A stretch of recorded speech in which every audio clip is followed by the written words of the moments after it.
the Strokes, and last night we just had a call, didn't we, from Johnny Mango. Oh yeah, Johnny Mango, yeah. Yeah, oh yeah, old the Mankster. And he informed me that one of the Wurzels is dead, and I didn't know that. Yeah, Adge Cutler, who was the lead man, I think. Yeah, he said he died the most rock and roll death you can die. He said he was apparently driving on a terrible cocktail of cider and other things, presumably. Yeah. Apples and jams. Yeah. And he crashed into a tractor. Now, I wonder, is that true? Who knows? JM's not winding me up. Yeah, I hope the Mango Boy's not having a laugh at me. Is that true? One of the Wurzels died by tractor. Did he? Is that true? So give us a call. What's the number again, Karl? 08700 800 1234. If so, I'm sorry that I disrespected them. I didn't know. Could you imagine? Oh God. If, right, say if like you're the driver of the tractor, and you kill someone, you go, oh God, I've killed someone, and then you look and it's someone famous. Yeah, or Adge Cutler. Yeah, go on, what was your point? No, it's just like, not Terrifying, only yeah. it's like you've killed someone, then you look. But I know what you mean. And Actually, what makes it even worse? And what makes it even worse? They were rich. Yeah. Oh, that No, would but be. say if it was someone who's like really big in the world. No, that is I quite like that. It's an interesting point, Oh, that. that's your bag. No wonder I can't find what I'm looking for. Oh, right, well... As Bono said. Did you bring a bag? Yeah. Sorry, Is that under there, Rick? sorry about this. I'm not Record. ignoring. This is getting a bit sloppy here. No, it's not. No, it is, Rick. It's getting sloppy. It's never got sloppy before. No, I've got a list here because we went to this award ceremony in the week. We were up for an award. Well, I have to explain it to Karl, because basically we were up for an award, and it's called the Trick Awards. Now, Trick stands for Television and Radio Industries Club Annual Awards, right? We've never heard of it either. We've never heard of it. It's some kind of, like, television radio industry club. That's why Yeah, that's the clue, isn't it? Yeah. Exactly. So, but we don't want to. I'm not trying to slag off the award because it was, it was a big thing, and they really made an effort, and it was really nice. Food was brilliant. It was at the Grosvenor House Hotel, really nice do, and lots of industry people in that there. It was really classy. We got there nice and early, so we were there for a good 4 hours before we had to sit down. But it was just kind of surreal. It was just a bit weird because it was packed with the cream. I'm literally the cream. Big names, Martin Kemp, one of the first people I saw, came in, like big TV, radio industry names, on-screen talent, behind-the-scenes people. John Barnes was there. Beadle was there. Sir Cliff Richard was there. Yeah. Right. Anyway, so the voice comes on and says, "Ladies and gentlemen, please welcome the chairman of the president of the Trick Awards." And we had to stand up. All of these people had to stand up and give a standing ovation as he walked to his table to Tom O'Connor, former presenter of Crosswits. You're joking. No. He's the president. And he came out, he told a few gags, sort of like, it was like, straight away, it was, old school stuff. You want to thank the ladies, because, it was nothing without the ladies, all the lovely ladies here. And we're waiting for a joke? No. Just thanking the ladies. Well, you're forgetting that just prior to that, he said grace. Oh, he said grace. Before we ate. It was me, Steve, and Ash, our producer, the little, disabled fella, right? And he's there in his wheelchair, and there's me and Steve. We're standing up during By the way, grace. can I just stop you there? Go on. Saw someone in the week, and... Sorry, did we bore you? You just reminded me then about the little producer who was in a wheelchair. Yeah. Last week you said, blah, blah, blah, and our producer who's in a wheelchair got a text from someone saying, what's happened to you? They thought you were talking about me. Oh, really? Oh. So, yeah. Oh. You're handicapped in a different way. So, go on. And, Tom O'Connor, he said, thank you, God, for... We thought this was a joke initially. We thought it was going to be like a kind of cheeky gag. That's why we were laughing out loud. That's why we were laughing raucously. Anyway, and then he went, thank you, for this, and help those who walk alone. And Ash went, what about those that don't walk at all? He said, I've never been left out of grace before. So, but we had to have kind of like bowed our heads slightly, and did we say amen? I know that we were a lot of people did. I'm pretty sure Cliff, I think, probably chimed in there. Yeah, and he sang it. Yeah, exactly. So, like Mariah Carey. So anyway, but before, again, you see, what Ricky's forgotten is before Tom took to the stage, this guy walks up there, I don't know who he is, says, there's a lot of people here this afternoon, it's a wonderful event, but of course there's a load of celebrities as well. He said, thank you for all the celebrities that have turned up. And then he went, table 77. Mr. Russ Abbott. And we all round of applause. Can we have the spotlight there? Russ Abbott, by the way, smoking a pipe. Actually, he looked like a bit like Barrett Holmes, his hilarious Sherlock Holmes character. Then he went, table 107, the cast of Bad Girls. Clap. We like to clap. And then he went, table 5, Alice Beer. Clap. Slightly smaller clapping. Yeah. And it's just like, and I thought, when is this gonna... He went through every single celebrity in the room. And there were about, 100. Table 53, John Inman, everyone. It's John Inman. Round of applause. Yeah, and, table 70, Mr. Simon Cowell. Boo. Yeah, there was booing there. And they all booed him. That was nice. Yeah, that was a joke. Ironic booing, I think. Could they cheer for Foxy? Was he on the table? We didn't see Foxy. Foxy wasn't there. He was doing his show. When they went up, they won an award, Cowell and Waterman and Chapman. Table 43, Peter Sissons, everyone. Peter Sissons. Went through every single name. Ricky got so paranoid they might mention him that we kind of legged it upstairs and were watching from the balconies. They shone the spotlight on our table. And it was largely empty. That was particularly fun. But then at the end, Sir Cliff got up there, right? Because Sir Cliff was giving out the Lifetime Achievement Award, right? He gets up, he used to speak, he goes, this is a personal friend of mine, a 7 days a week friend. Lifetime Achievement Award goes to Mrs. Gloria Hunniford. Right? We immediately start thinking what exactly were her lifetime achievements. I think living that long. That's pretty much it. I don't know what it is she's done, I can Gloria tell you Hunniford. what she does. I don't exactly, I know she used to have a Radio 2 show, I don't think that's We're on not anymore. dissing her. We're not dissing No, anyone. good luck We're to not taking the mick out of anyone, but But anyway, it was just a strange event. But Gloria got taken unawares by this and started to ad-lib a speech, right? And I swear to God, about 12 minutes in, she was telling us how, and I can tell you now if you're interested, her lovely daughter Karen is currently in Australia. It's partly work, it's partly a holiday, Karl, and she's having a whale of a time. But she's not spoken to her for ages. And then she went, actually she's been there for a long time. Yeah. And it's like, I thought she was going to go, she doesn't call, you do that, you get a blue Peter, and this is how she... We thought she was going to get photos out, maybe, start showing it. It was a nice event, and, everyone there, Henry Cooper was there. So Henry Cooper. It was so good because every single element as well was sponsored by someone. Yeah. And I was looking at the menu. I've got the programme here, and the menu, right, the pudding is sponsored by Electrolux. Yeah. I don't know if you've ever had a pudding sponsored by Electrolux. I was sponsored by Zanussi. When everyone was doing the prayers, did you look at them with their eyes shut, like you did at school? What do you mean? Well, when you had Did you look at someone with your eyes shut? No, like you'd do that. You'd do your hands together. Yeah. Yep. And you sort of look at people with their eyes shut and think that's what they look like when they're sleeping. Play record. Didn't you ever do that?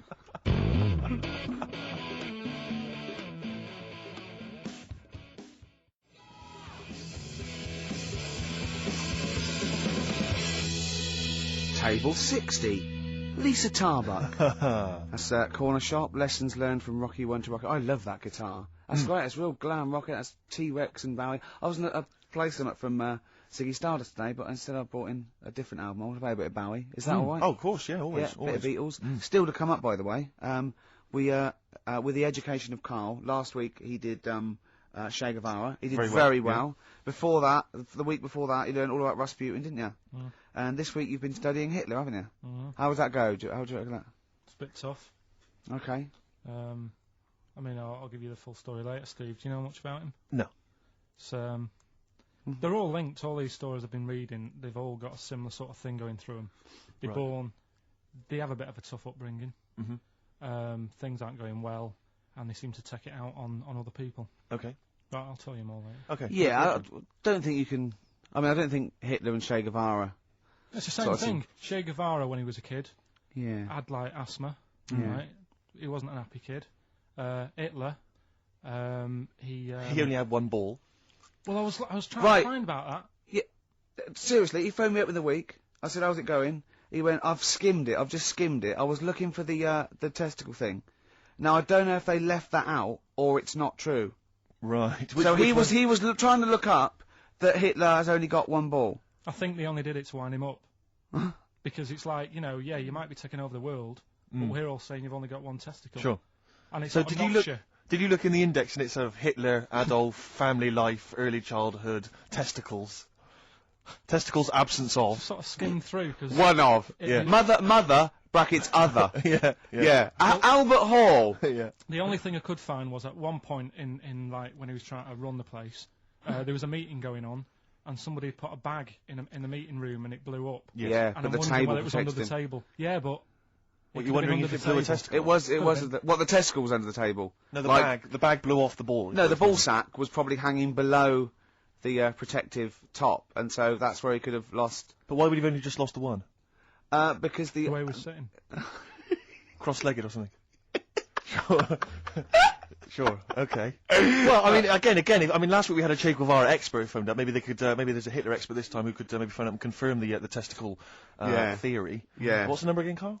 Oh wait, 700, 800, 1, 2, 3, 4. You need to have at least done a PhD or something. I don't think we should invite calls about Hitler. I think we're asking for trouble. No, I'm talking about someone who's done a study of him and who's done a PhD. Oh, okay. I'm not talking about any old nutter. And also, Karl's lottery numbers. He's a little bit more confident this week. Okay, good. He went there more like it, and I looked at him and I laughed. He went, no. Even Suzanne said I'm on more on the right lines there.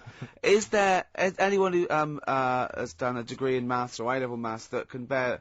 Karl won't believe this, right? Karl thinks I was trying to. I know I was partly doing it to confuse him, just see that look on his face like a cat, right? But there is the chances with a random numbers, for example, the lottery, of getting 1, 2, 3, 4, 5, 6 are no greater than any other single combination. Right. Now that's true. I don't mean you're more likely to get 1, 2, 3, 4, 5, 6 than any other combination put together, but then any other individual combination, they're all equal. It's counterintuitive, I know. I know you think that to get a run of 1 to 6 is less likely than anything else, but it's not. Any named combination, it's not, Karl. If there's a probability... Well, it's never happened. Yeah, it's never happened. Yeah, but there's any number of combinations that never happened. Every one of those combinations that have come up have happened, and they're just as likely or unlikely as any other combination, right? It's just that you feel intuitively, right, that 1, 2, 3, 4, 5, 6 is less likely than 1, 7, 12, 34, 60. You know what I mean? Well, I didn't win. Play record. Okay.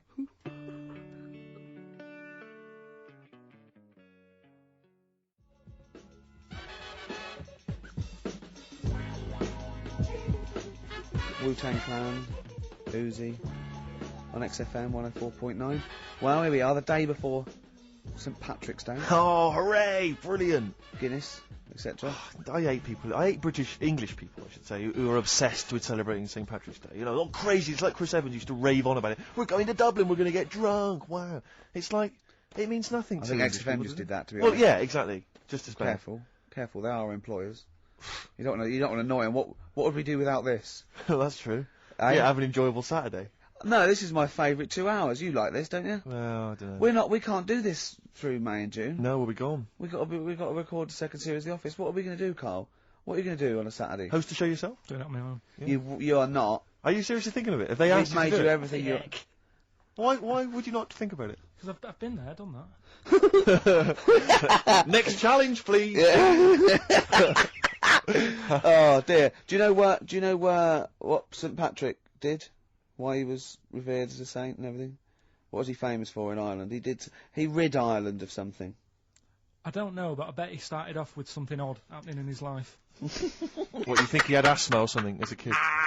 They all do. And he took it out on what, though? What did he exactly? He took it out on something. What did he do? What did he rid Ireland of? St Patrick. St Patrick. This is why we're going to get crazy and drunk tomorrow. This is why we're also happy to celebrate his anniversary, or whatever it is we're celebrating. This is That's why we have a crack. Yeah, this is why we don't bother to celebrate, the birthdays of James Joyce, one of the great novelists of this century, or Samuel Beckett, one of the great playwrights. We actually celebrate this man, St Patrick, the man who did what? Don't diss him. He did a good job of it as well, because there's none there now. There are none of these in Ireland. So he rid Ireland of something. Come on, Karl. Think of something. Just give us an answer. What's the He first went thing? round on a horse whacking them and... He went on a horse whacking them. Yeah. What was it, Karl? What did he rid Ireland of? Went on a horse. Foxes. I don't know. No, you're on the right lines. On the right lines. Um, It was an animal. Oh. Bears.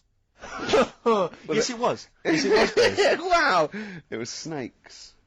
Right. And there are no snakes in He Ireland. rid Ireland of all the snakes. Yeah. Who did it here then? Because there isn't that many.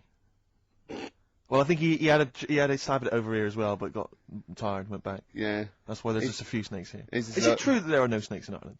I think it is. I think if someone called us... And what is there any historical evidence for St Patrick ridding them of... I mean, how did he do it? Was it like the Pied Piper? See, I'm not convinced that he did go around killing snakes, but there are no snakes Really? in Ireland, and that's... Yeah, I don't think the ins and outs. If someone knows the ins and outs, we had a few probability experts and statisticians and maths graduates confirming that indeed I was correct, that the probability of 1 to 6 in a row is no more or less likely than any other single combination in a totally random selection of balls. Which brings us back to Hitler, doesn't it? Because he only had one, didn't he? Well, But coming up, we'll be asking Karl all about Hitler, the education of Karl. He's done Rasputin, he's done Che Guevara. Plus, of course, White Van Karl, where we White asked Van Karl Karl. some of the, his opinions on some of the hot potatoes of the week. You learned as you go along because you've got something about St Patrick there. Yeah. That was thrown in for free. That was an extra. I'll learn you something here. Snakes. Well, sorry, can I just stop you there and I'll teach you something, right? Go on then. You don't learn someone something. You teach them something. Yeah. It's not one's passive. You Do you know what else learn. Ricky, I'm sorry, mate, but I don't think you should be teaching people how to speak or use grammar. I just don't think it's appropriate. Snake. It's embarrassing, frankly, because there's so many errors that you're making. It's like, where to start with you? Oh. Snakes, right? You're talking about snakes. Yeah. A lot of snakes are born with 2 heads. It's like a familiar type thing that happens to snakes. when Okay. they're Yeah. They take it for granted, don't they? born. Right. Snakes born 2 heads. They'll fight each other for food, even though it's going in the same body. Isn't that weird? Mm. Were there kids at school that you went who had 2 heads? The and did that? snake twins. Yeah. From Moseley. Oh. There was kids at your school with 2 heads? Was that right? What? No, they had big heads. heads. Oh, they had big heads. And webbed hands, but they Right. weren't related. And they weren't friends because that would have been too obvious, Yeah. he said. Yeah. Oh, Steve, listen, before you came in, right, I sneezed a couple of times. So if I'm allergic to it, I've still got a bit of a cold. And I said, oh God, he went, bloody hell. I was like, sorry. And he went, you know you can't sneeze with your eyes open. I went, yeah. And then he was obviously thinking to himself still. And after a pause, he went, would your eyes really fly out? And I started laughing. He went, no, because has anyone ever done that, do you think? Has anyone ever held someone down, torturing them, and held their eyelids open and gave them pepper and see if their eyes would fly out? And he said, and then he went, I'm just looking at him again, the silence, and then he went, of his own accord, he just went, I can't see it happening. Your song here, Ricky. Oh, this, Bowie. Sorrow. Beautiful.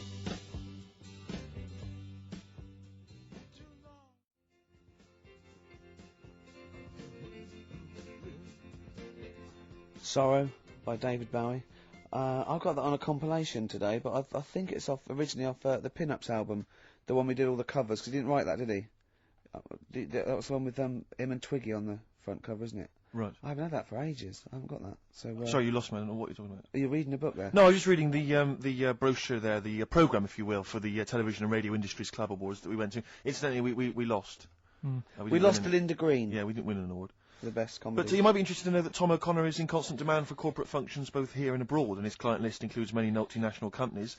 No mean golfer, Tom took the literary world by surprise in 1992 when his first humorous golf book, From the Wood to the Tees, made the bestseller list. I noticed it didn't take the literary world by storm. No. It took it by surprise. They're going, we can't say storm. We've got to say by surprise from behind. But his first humorous golf book, From the Wood to the Tees, made the bestseller list. I don't know if that's just books about golf, that bestseller list.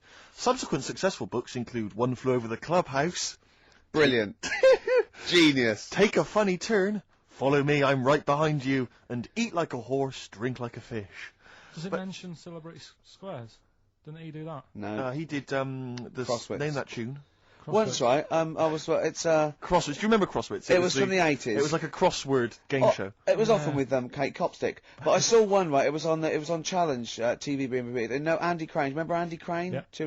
He was the link man, and he went, coming up next, Tom O'Connor with Crosswits, with, well, in my opinion, one of the best Crosswits players of all time, John Junkin. Oh. Who's your favourite Crosswits player? It's got to be Junkin for me as well. But Copstick was Barry alright. Cryer's bloody good. Cryer was good. I watched Call My Bluff in the week. Is this with Toxic and yeah, Colin? it was quite good. I quite enjoyed I it. imagine you could get on there if you I wanted. used to watch it with what's his name? Frank Muir. Yeah. Frank Muir. Yeah. Oh, that was great. You're impression. brilliant impressions, because obviously while Bowie was playing, you were doing your infamous Bowie impression, which is the best one you do, actually. Well, that's just because Karl said, you know what? He said, I'd love to go out for a drink with David Bowie. Of all the people that come in here for sessions, I think he's really good him. And I said, I think he'd like you as well. That's all. And I just went, hello, Karl. You're strange. You're alien. It interests me. Myself and Ian would like to put you on them. Yeah, I just imagine you and Bowie in a pub somewhere. Isn't that pretty much the same impression you do when you do Ian Canfield? No. Ian Canfield's more like that. But not on air. On air, he's sort of like this sort of eloquent 40-year-old Capital DJ. Yeah. And, but when you talk to him in the studio, he's slowly slowly turning. legend. He's slowly turning into Tommy Vance, isn't he? Mm. This is one of his pillars of rock. Canfield. He loves Vance, Lemmy, Diano. If we run out of material later in the show, which is likely, Yeah. considering we're now talking about No, Ian we Canfield's ran out of it at 1:05. Exactly. But could I maybe just sort of interview you as David Bowie? Yeah, in a that sort would- of humorous sketch. Yeah, that would be fantastic. Maybe it could be the idea that what if like David Bowie was a cab driver? What would he say? What was some Well, I of the saw funny that- things he would We say? saw that. What was that in when it said Dead Ringers coming up? If you've ever wondered what it Did would you sound see like. this? Dead Ringers is this impressionist show. They did it's on Radio 4 and they did a TV version. Yeah, I saw it. What did you make of it? Didn't like it. It was alright. No, it was just that the write-up in Radio one Times, I magazine, think it the was. Radio Times, said, ever wondered what it'd be like if Robbie Williams was singing George Formby, or what would it be like if there was an I think Animal it Hospital was hosted by Anne Robinson. Yeah, yeah, I actually I have wondered. Were those two sketches on there last night? yeah. Yeah. What were they like? You are the weakest. You are the weakest dog skink. or something? No, what was it? It was something like they had to vote off an animal to die or something. It was something like that. Yeah, it was. This is all right. flagging. Quick, do your Bowie again. Oh, come in here. Look, it's Tin Machine. Now let's play changes. Hello, Iggy Pop, you nutter. Stop cutting your sound.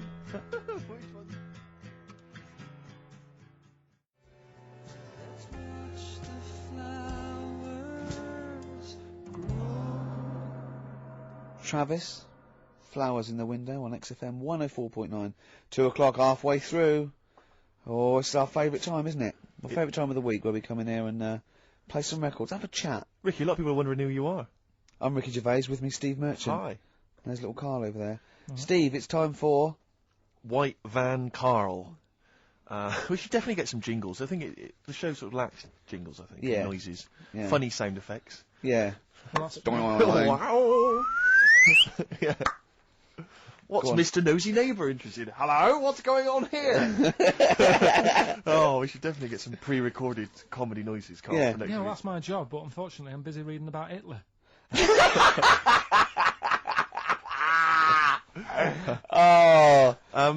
For those that don't know and aren't familiar with this feature, basically The Sun runs a White Van Man column where it asks just people who, every men and women, their views on news stories from the week, and we decided we'd just ask Karl his opinion on some of the same issues. This week... Not like us to rip off another idea and just use it for our own... No. No, but this time... The White Van Man in the Sun this week is Herbie Crossman from Harrow in Middlesex. Herbie. And he's asked his opinion, Karl, and what's yours, on pop idol Will Young admitting he is gay. Come on, Karl. I don't understand what the big deal is, to be honest. Okay. No. Talking to different people about it, and they've said, oh, it could affect the sales, girls won't like him anymore, which I think is rubbish. Yeah, because it finished George Michael's career, didn't it? Well, yeah, and I was thinking when I was growing up, right, And Freddie Mercury. I was into Kim Wilde, right? Sure. Now, And her kids You're not going in to tell me America. she's gay, are you? no, but if she was, if they said, oh, she's a leser, Yeah. right, I wouldn't say, right, that's it, I'm taking kids in America back to the shop, I'm disgusted. Sure. I liked her. Yeah. I don't think I'm ever going to meet her and marry her and that. So what does it matter? Yeah. Will Young, he's a good voice. He's gay. A lot of gay people in the world. Georgie boy was gay, I guess. There you go. Nothing more and nothing less. The kindest guy I ever knew. So Do your Bowie. no big deal. That's one of your favourite songs, isn't it? Brilliant. Kidding of Georgie Parts 1 and 2, isn't it? Yeah. Okay, what do you make of the police protesting to Parliament over reforms? That's not the band. Before you say. Right. What's all that about? Okay, well, the police have had various kind of gripes and grumbles which they've taken to Parliament, try and get them sorted. Like what? Well, it could take ages, basically. They don't like the It's going pointy to. helmets anymore. Yeah. They want flat caps. They feel that their powers are restricted. They get a lot of bad press. They're not being paid well. They're under resourced. They actually demonstrated, didn't they, outside? I think they may have done. Yeah. Well, at least they're doing something about it instead of just sitting there moaning. You know what I mean? Okay. They're going to the top, trying to sort it out. Yeah. I admire that. Yeah. What do you make of the police generally? Are they doing a good job? They've woke me up a couple of times at about 4 in the morning when I was a kid. Right, was that because they were looking for your brother in his tank? Yeah. Did a Sherman tank just come through here? Yeah. No, my mates nicked cars and gave my name and all that. Right. Were they friends of yours? Right. Yeah. Okay. What do you make of fears that dumped Britney Spears? She's been dumped by her boyfriend. There's worries that she may be cracking up, Karl.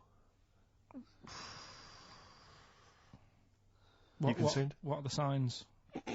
Well, I'm not entirely sure. I'm just reading from this section, but I would assume that she's obviously showed signs of depression, maybe. She'll be all right. I remember, Zoe Harris when she sort of got bored of me when I was a kid. Yeah. Get over it. I don't even think about it now.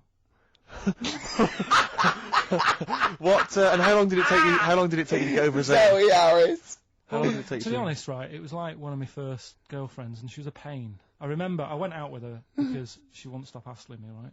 Yeah.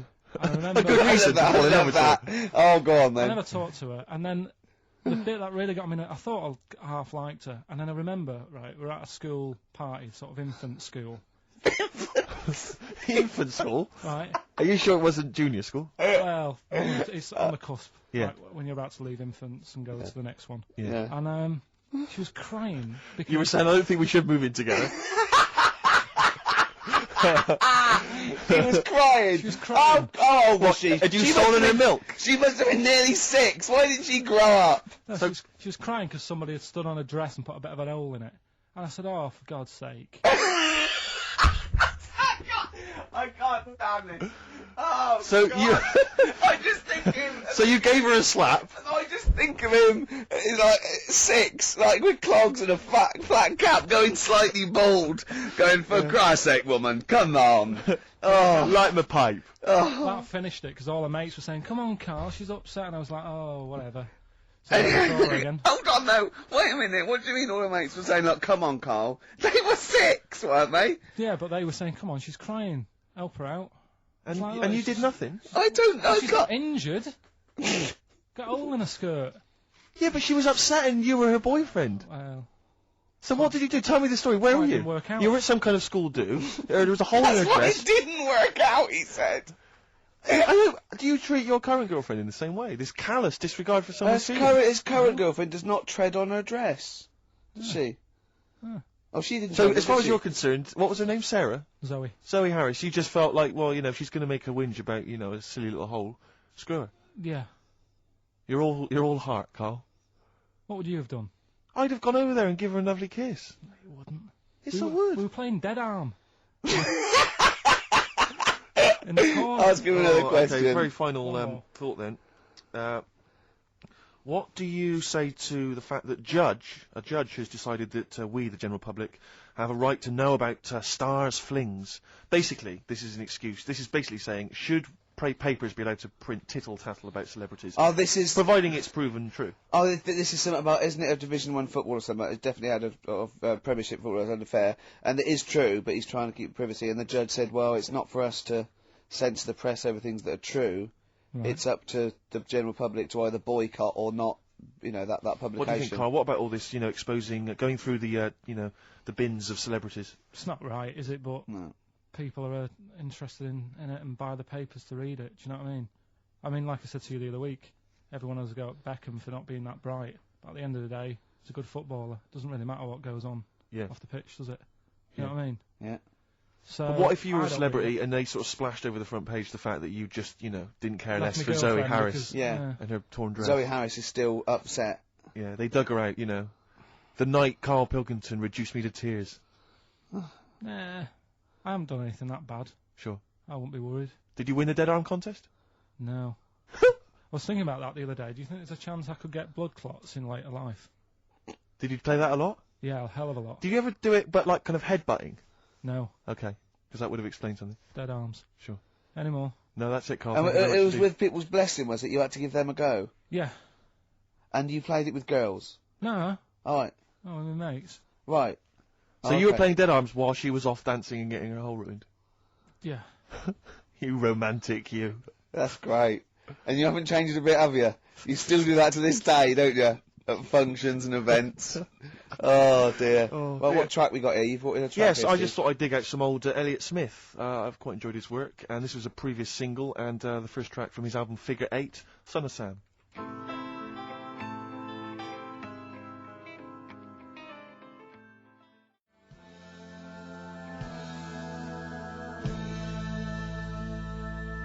XFM 104.9. Sorry, I was going to Sorry, back go on. announce that track and just mention it was Elliott Smith and the track Son of Sam.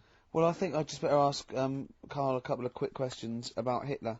Then we can get on with our lives. Okay, we can tick that particular box. Yeah, put that. Yeah. Okay, Karl. Put that particular dictator to bed. It's week 3 of his education. You've nailed Rasputin and Che Guevara. I don't want to lose complete sight of those. I'll maybe ask you a couple of those in the week just to so you keep your mind on it. But Hitler. Tell us the story. What have you learned? Do you want to ask some questions? No, not really. Just sum it up in a minute. What do you Can't think? do it in a minute. Well, can I ask some questions then? Where was he born? Austria. Tell us about his early life. Right, he was a young lad. Brilliant. What in his early life? Okay. Yeah. What's the name? His mum was his dad's second cousin, which is a bit weird. Yeah. That is weird. They had 5 kids. He's going, yeah, it's usually first cousin where I come from. Oh, that's unfair, isn't it? There's no need for that. There was 5 kids, but only 2 of them, including Hitler, including him and his sister survived. The others died at an early age. Okay. Right. Anyway, so they grew up, and the mum died and the dad died and that, and he thought, oh, what am I going to do? Because he didn't do well at school, didn't have many qualifications. No. Liked art. Did he have a GCSE in history? Liked art, right? And then, so he said, right, I'm going to go to Munich. I missed a bit out, actually. Jewish people were in Austria, he didn't really like them. Okay. He thought they got, special treatments and stuff, and just didn't like them. So he went to Munich, and he joined the army. Right. Yeah? Yeah. And he was in the army, and he got injured. Right. So he went to hospital, and whilst he was in hospital, the World War One ended, and he was like, "Oh God, I want to." I was enjoying that. Yeah, So don't, because you're breaking the concentration. Yeah. Sorry. I'm not even sure I want to join in on this one, just in case. Okay. Right, go on. Right. So He was in hospital. World He's War in ended. hospital. It gets a bit better. He's never that fit though. He's one of these blokes who was always ill. That was on something like 30 tablets a day or something. Comes out of there, joins some other army. Right. God, I knew it all this morning.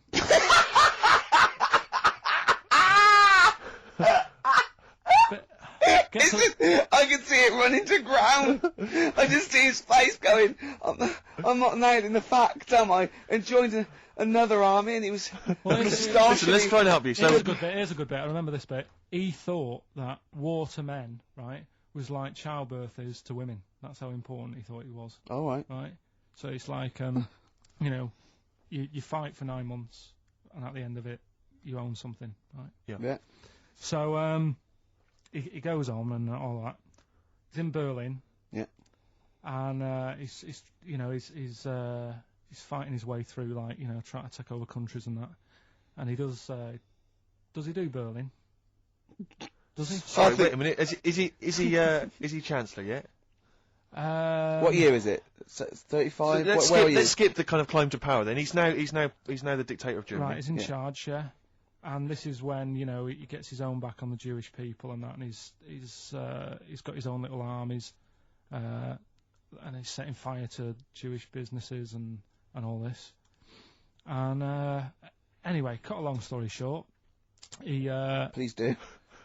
He when he came to fighting Britain, Yeah. came a bit sort of unstuck, Yeah. right? Started fighting. Not back. so easy, is it, this world domination, Adolf? Britain was there, France was helping out, Yeah. Americans were helping out. Yeah. So he Well, thought, oh God, a so bit late, but yeah, go on. he goes into a bunker in Berlin, Yeah. and it's all kicking off. Yeah. And apparently, Germany sort of surrenders.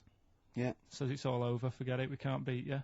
He was really annoyed with this, and he thought, oh, I can't show my face around here. So Because it would be embarrassing. he's with his missus, who nobody knew was his wife, Right. Eva, in this bunker. Yeah. And so he said, I've had enough of this. He shoots himself. Yeah. She poisons herself, and the chauffeur buries them or something, or burns them. Right. And in all the time he was in charge, 50 million people died. So that's 1918 to 1945. Yeah. Between It felt like that. between Travis and the Red Yeah. Hot Chili Peppers. Next week. That's fantastic. That's remarkable. I have to say that you sort of lost your grasp somewhere along the line, because you started off confidently, but you lost your way. I've had a really busy week, and last night I was like whizzing through it. Sure. And then this morning I woke up, and Suzanne had been away for about 3 days, right? Yeah. I hardly spoke to her. She's been busy, I've been busy. First thing to say when I wake up, oh, just ask me some stuff on Hitler. You old romantic. That's great. That's how stressful it's getting. But I knew it all this morning, honestly. No, but that's fine. I think you've summed up you've done that. Right, captured it in essence. just for a bit of balance, I've got your next week's homework. It's the same series. There's little books. There's tiny little books, just 3 inches long by 2 inches wide. Crammed with so much information there. Winston Churchill. There you go. You'll enjoy that. Yeah? I'm getting a bit bored now, though. This is what happened in school. Think of the listeners. Did really well in infants. Once got to secondary, lost interest. Was it the breakup between you and Harris? And Zoe. I'm wondering if, you spiralled into something there. Yeah, because it's like all these other, these men of history, they always had sort of things happen in their early childhood, didn't they? Maybe yours is the Zoe Harris dress incident. Well, let's just refer to it as the Zoe incident yeah. from now on. Yeah. Yeah. Winston Churchill, the bit I left out in the Hitler story, Hitler was scared of this man. Yeah. And I can tell you something else about Winston Churchill. Go on. He said he can remembers being in the womb. And he was born in a public toilet. Play a record.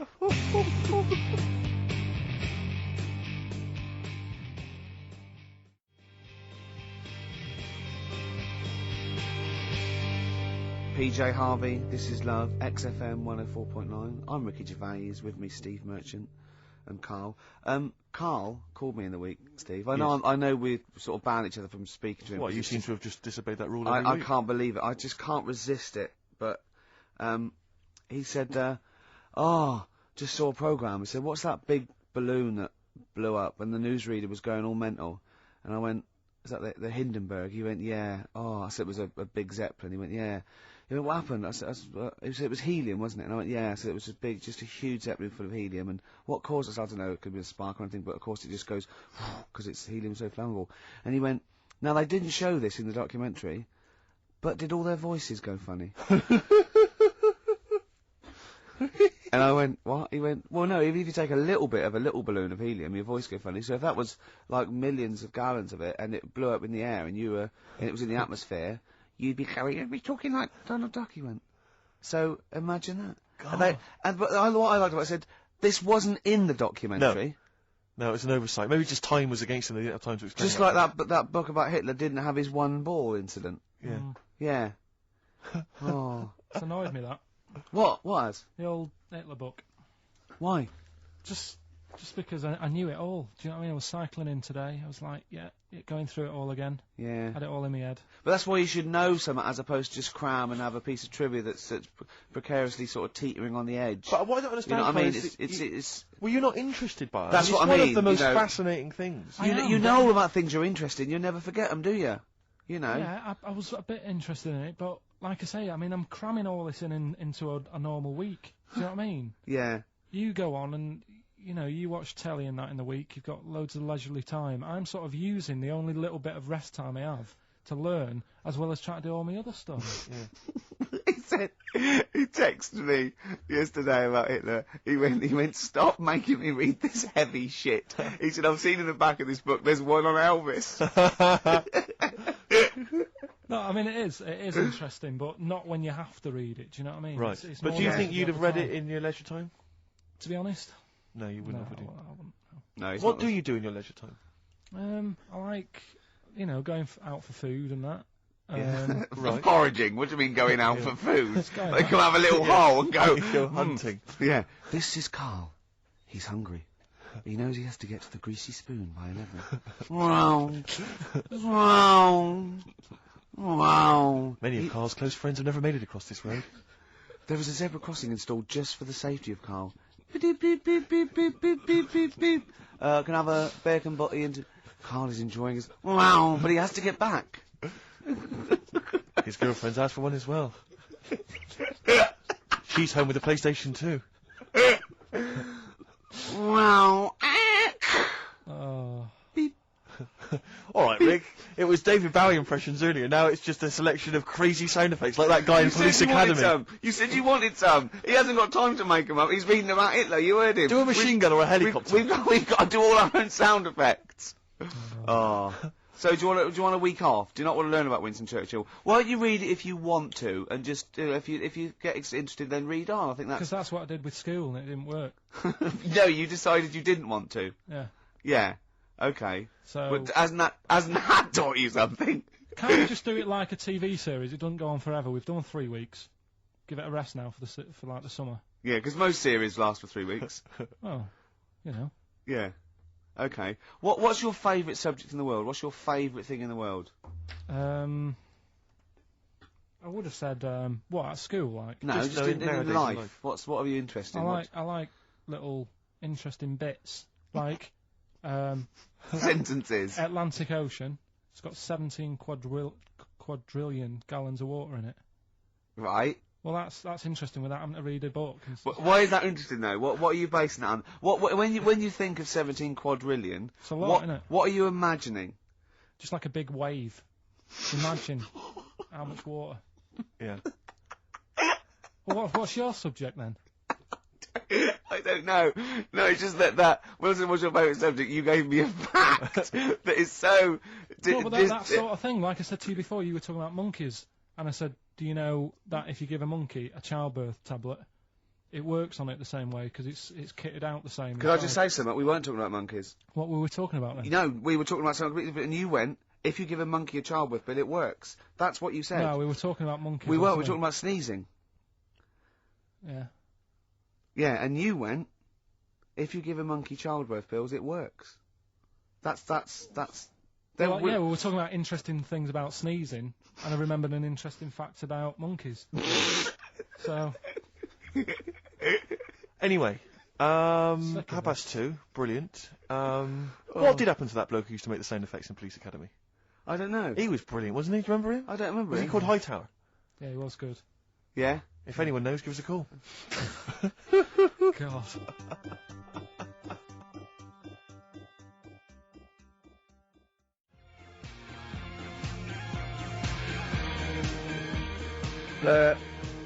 Girls and boys. You've embarrassed yourself then, Gervais. What? Well, we've had a number of calls and emails Yeah. pointing out that the Hindenburg disaster was not because the Zeppelin was filled with helium, Hydrogen. but filled with hydrogen. Right, okay. Well, I thought about that when he told me in the week. Well, yeah, but I assumed he must have got that off from the documentary. So it just went up. So that's probably why the voices didn't go That was funny. probably why it didn't feature in the documentary. Yeah. But it seems to me we should have thought of that. I mean, like, it's school fates and stuff where they're, like, filling little balloons with helium. Yeah. You know, there'd be all kinds of horror stories if they were just, just blowing up, left, right and centre. I don't think you can just blow helium up like that, can you? What? Isn't that the point? What What I'm do you saying is it can't be as potentially lethal as hydrogen, helium. What? Hydrogen isn't as bad as helium? No, helium's not as bad as hydrogen. I don't know what you're saying, because that Hindenburg was hydrogen. Yeah, and I'm saying, why did we think it was helium? That's crazy. You go to school fates and stuff with, like, little kids, and they're filling up little balloons with helium. They wouldn't have big canisters of helium, at a charity event, or, a small kind of bring and buy sale if it was deadly. Yeah, but it's not as big. I mean, when you buy those balloons at a fair, it's not as big as that big But presumably it's still flammable, is it? But it wasn't the fact how dangerous the rare gas was, or it was the fact that it was made of this thing that caught fire and just went. There was nothing. A hole in it would have been as bad. It just burnt quickly and fell to the ground because the hydrogen or helium escaped. It wasn't. It was irrelevant that what the gas was, wasn't it? I thought it was that there was supposed to be some kind of explosion. Well, I don't know what it was, but the point is, because the outer thing was so thin, right, the gas inside escaped and it fell to the So ground. it just fell to the ground like when you popped a balloon? Well, not It didn't quite. sort of go... It didn't, like, flap all over the place and make a zany noise. But I tell you what, 'cause when I was looking on the internet in the week for it, I was like trying to get a bit more info on it. Guess how many balloons it would take, helium balloons, to lift a human up? Go on. 6,000. Should we do it?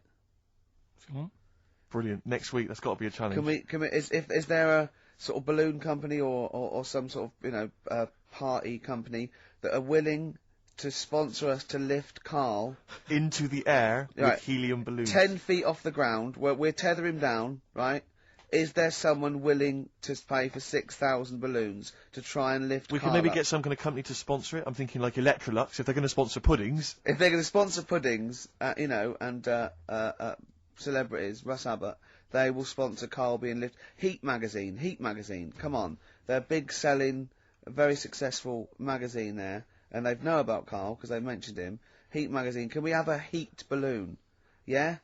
Oh, 6,000's an awful lot, into Rick. the air. It's the heat 6,000 Karl challenge.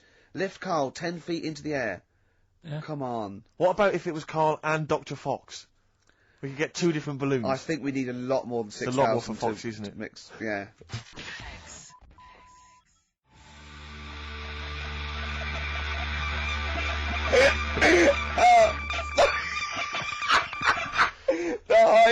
I just explained what I'm laughing at, right? We just had a call from someone saying his company would sponsor Karl, right, to be raised by all these balloons if he could have a walk-on part in the office. And we immediately went, we're worried about that sort of thing. You can't really promise that artistic, And I was worried about the legality of it as well. How can you promise someone that for personal gain that's a private, and all that sort of stuff, right? And I went, I don't know. And anyway, put the phone down to him, and Karl went, I love the fact you're more effing worried about that than me being raised 30 feet in the effing air.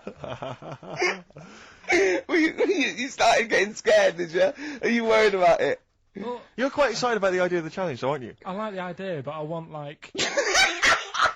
Why do you like the idea, Karl? Oh, what if it went all wrong and we're there going, the humanity of it. I think we need Karl, to get... he's just And the rope would pull out my trousers and punch him. Oh, no, it's definitely got to be Dr. Fox if that's going to happen. Oh, God. Oh, we've got to do this. So hang on, but let's just think about because wait a minute, we say this, but we'd have to get all kinds of health and safety people involved. No, we wouldn't. Of course we can't just start raising you in the air. No, you're allowed to do it on private land, aren't you? Look what happened to the Hindenburg. No, but I was just saying there was lots of people died. Listen, look, all we do is we get someone, right? But what if he gets loose and he just floats off into the air? No, he never, and he meets his magpie that he lost. He used to peck his Pecked at my grifter. balloons.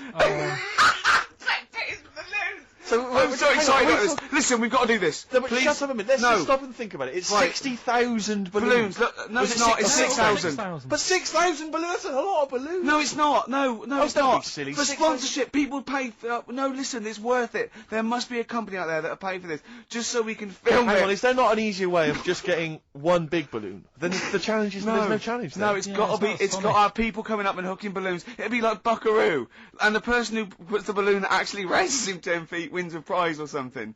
So hang on, so what we've got each person with like 500 balloons. Yeah. That's mad. Can you imagine how many balloons that is? That's ludicrous. 6,000. Yeah. That's an awful lot of balloons. I don't know. There must be someone that could do this. Oh look, people have walked on the moon for Christ's sake. We can raise Karl Pilkington with some balloons. Yes, but they had a NASA budget. We've got XFM behind us. Yeah, but balloons, Yeah. balloons are cheap. You can get about a pack of 25 for about 150. Right, fine.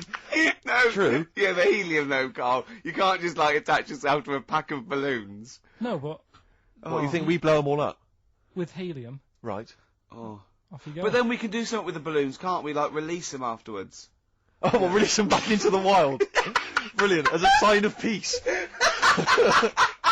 Fly, my pretties, fly, Listen, be free. I am so excited. I've not been so excited about, and when I thought that Robin Ince was going to stay in my cupboard for £1,000. Look, we've got to do this. 6,000 balloons. I don't think it's going to happen. That's an awful lot of balloons, and I just I don't see how we can tether them all to Karl. He's a small man. No, but Because you have them at different lengths, don't you? Yeah, exactly. Karl knows. Can you think about the logistics of this? Oh, someone must know.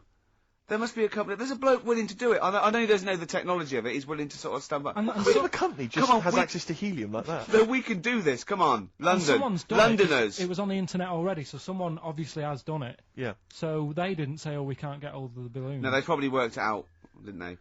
Karl, you're more excited about this than anything else. About your education, about your exam results. You're so excited. And we'll have a little rope. We're like flying a little kite, a little Karl. Let's go. Karl, what will you wear? Like a one-piece jumpsuit? Yeah, it'd be lovely. With sponsorship all over it? Oh, it'd be great. You look like Jackie Stewart, and just as you go up your little face, oh my God, I'm not going to sleep until this is done. This is the most exciting thing ever. Only 10 feet.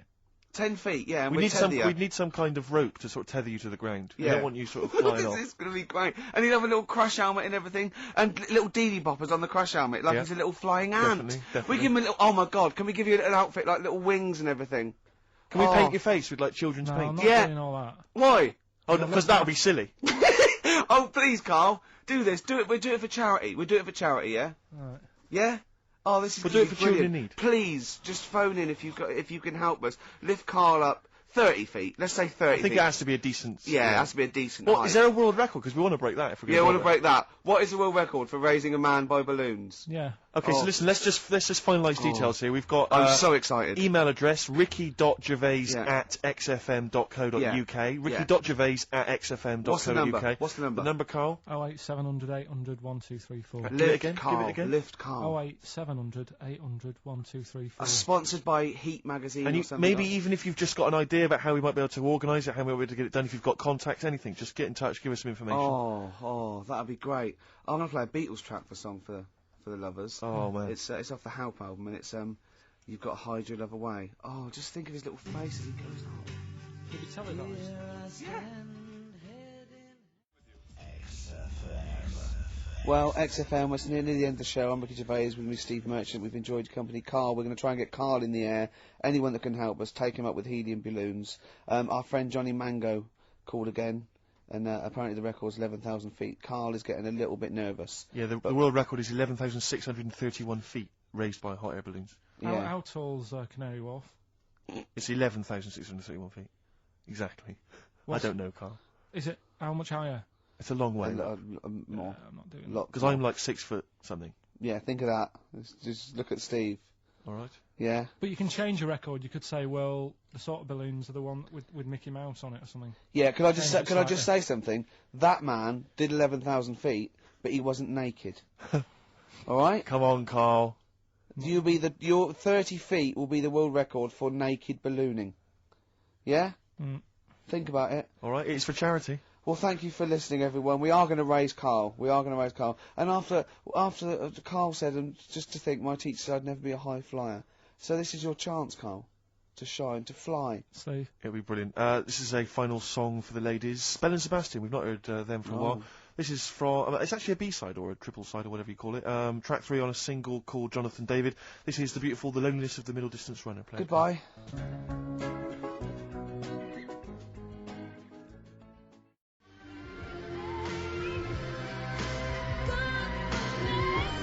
Our Freaks Electric, Richard Eccles, Sugar Babes on XFM 104.9, Steve. Absolutely. I'm Ricky Gervais, with me Steve Merchant. Hello. Karl, the producer. 7 minutes past 1 of a Saturday, and what a lovely Saturday it is. It is indeed. Well, it looks nice and bright, but it's deceptive, because I went out, and I just had a t-shirt on, and I had my jumper on me. I got out there, and I thought, this is chilly. I had to pop the jumper on. Oh, no! So, you know, just be careful. If you're just, you know, looking out the window thinking, I'll go outside, pop a jumper on, or a jacket, because it looks nice, but it is a little bit colder than it looks. Rick, can I ask, were you wearing the jumper around your waist, tied with a knot, or did you have it over your shoulders, like maybe you just jumped off a yacht? I popped it round my waist, and I'll tell you why. Okay. I tucked my t-shirt in for neatness and comfort. Lovely. But I know that's a little bit dorky, so I was trying to hide the belt line. Okay. So then I popped the jumper on, didn't have to worry about it. Did you go with the double knot? I didn't. Because that can loosen if you're not careful, especially if you're carrying bags or you're busy on the tube. I know, but I wouldn't mind that as long as I didn't lose it. As long as I saw it loosen and fall, I'd pick it up and You'd be pretty devastated if you and fell then off the clean windows. it. Not in the washing machine though.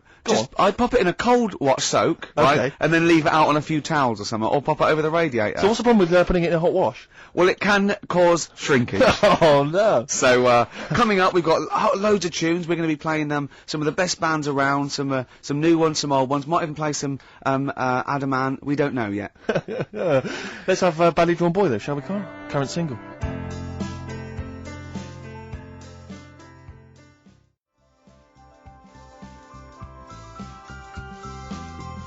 Badly Drawn Boy there.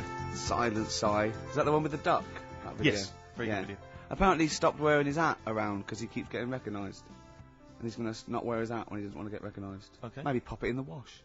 But be careful, let's just have a kind of a light cold rinse. Yeah, light cold rinse, soak it, right, because it's woolen, right, and then just leave it out on a towel, or, maybe near the immersion heater. Sure. Or over a radiator, What or even on the a sun. radiator, is that a problem? It can cause that sort of, damaging to the fibres of the wall. He had a kid last week. Did he? Yeah. Who did? Badly Drawn Boy. Oh, right, okay. Badly Drawn Little Boy, he's going to call it, isn't he? Brilliant, Rick. Yeah. Well done. It's a sort of satire. I'd like to see that as a headline in a Stand and tabloid. deliver, oi, oi, money, your life. Oh. Now, coming out. Oh, Carl, can we don't explain why panic. that's funny? Don't panic, Carl. I'm a professional. Don't worry. What's your concern, Karl? What's your concern? Nothing. Tell us. No. You can say. I can't. You can. This is so unprofessional. It's what? What have we done? What, talking about wool? Right. Come on, Karl, what's the problem? What's the problem? You say. He's great, and He's so lovely. scared. Come on, Karl, tell us. I don't know all the ins and outs, so I don't want to get into it. What? The thing. No, Well, look, you can't. Look, people are perplexed now. What's the thing, Karl? What's the thing? What are you worried about? Say. Is it an email that's been received by the head of XFM? You've got the email open. You can talk about. You can say what it. Okay, let me just without, see.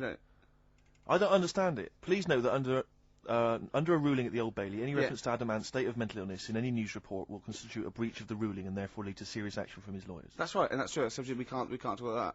You can play his records and Sing his classic songs. Sing songs. Yeah, it's best just to leave it, isn't it? Yeah, well, that's what we. Yeah, Carl was a little bit worried. There's no way I was going to mention that or influence anything, and I totally agree with the law. So don't panic, Carl. That should have never been sent to you.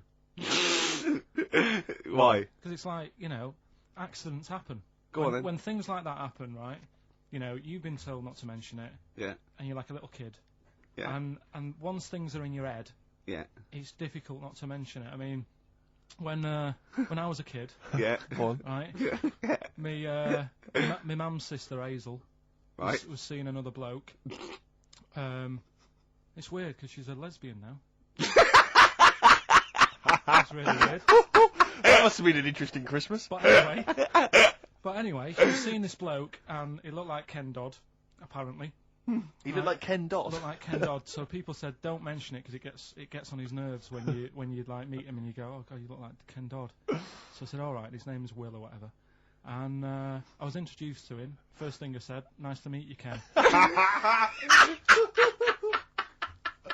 Did you do it as a joke, or did you? No, because Just when you know that he's like, I'm not allowed to say that. I can't Yeah. say that. Mustn't say that. Can't. And then Yeah. I saw him. I thought, Jesus, does look like him. So it just came out. Was it Doddy who turned her into a lesbo? Do you think? Well, he wasn't a good-looking bloke, so possibly. She started going out with Esther Ransom though, which is weird out of the frying pan. What was the story with the fire. lesbianism then? How did she announce that to everyone? What age was she when she realised? Well, I mean, we're not a close family. Do you know what I mean? We're not No. a sort of family who keeps in touch with everyone. And I think my mum called her up one Christmas and sort of said, how's the Diddy Will? men? How's Will? Yeah, that's And, nutty ash. And she said, oh no, I'm not. I don't do that anymore. I'm knocking about with Sandra or whatever. Right. And it was like, oh right. Not big butch Sandra with the big earrings and the skinhead. Used to live down the road from you. I don't know. Used I to haven't get met her. Doc Martens wholesale. That's Sandra. But she had a haunted house. Go on. Who, Sandra? No, Hazel. Right. Is this before she was a lesbian or not? Before. Okay. And there was a bike in the hall, and the pedals used to go backwards. There was a what in the hall? A bike. That's handy, isn't it? Oh, that's great. Don't worry, we won't do anything. So, sorry, no, there was. I want to know about the haunted house. There was a bike in the hall, and what There was a happened? bike in the hall, and the pedals used to go backwards on their own, and also shoes used to stick to the wall or something. Did they? Yeah. Yeah. Shoes used to stick to the wall. Yeah. Okay. That sounds like That's a haunted house. a household. Yeah. Well, there Oh you go. dear. Brilliant. Maybe she should clean the walls. Oh, I love this one. Classic.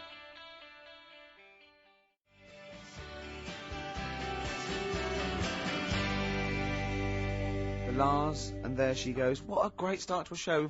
We've had 20 minutes of some of the best banter, chatter, and music and anecdote anywhere on the dial. You're damn right. High five. Yeah, yeah, Yeah, yeah. sweet, man, sweet. Oh, what are we talking about now? Well, I love that track. It's lovely. They've got a bit of the Liverpool gene pool, haven't they? That sort of doddy. You know what I mean? I like the Scouse sort of look. You know, the Cilla Black and the Stan Boardman. Yeah, it's particularly unique to Liverpool. It's isn't sort of happy and teeth and ears. And, do you It's know what I happy mean? in teeth and ears. Yeah. Oh, brilliant description. Yeah. Happy in teeth and ears. Yeah, that's just 3 of my friends. Now, we've got a great track lined up, haven't we, Karl, that I've brought in?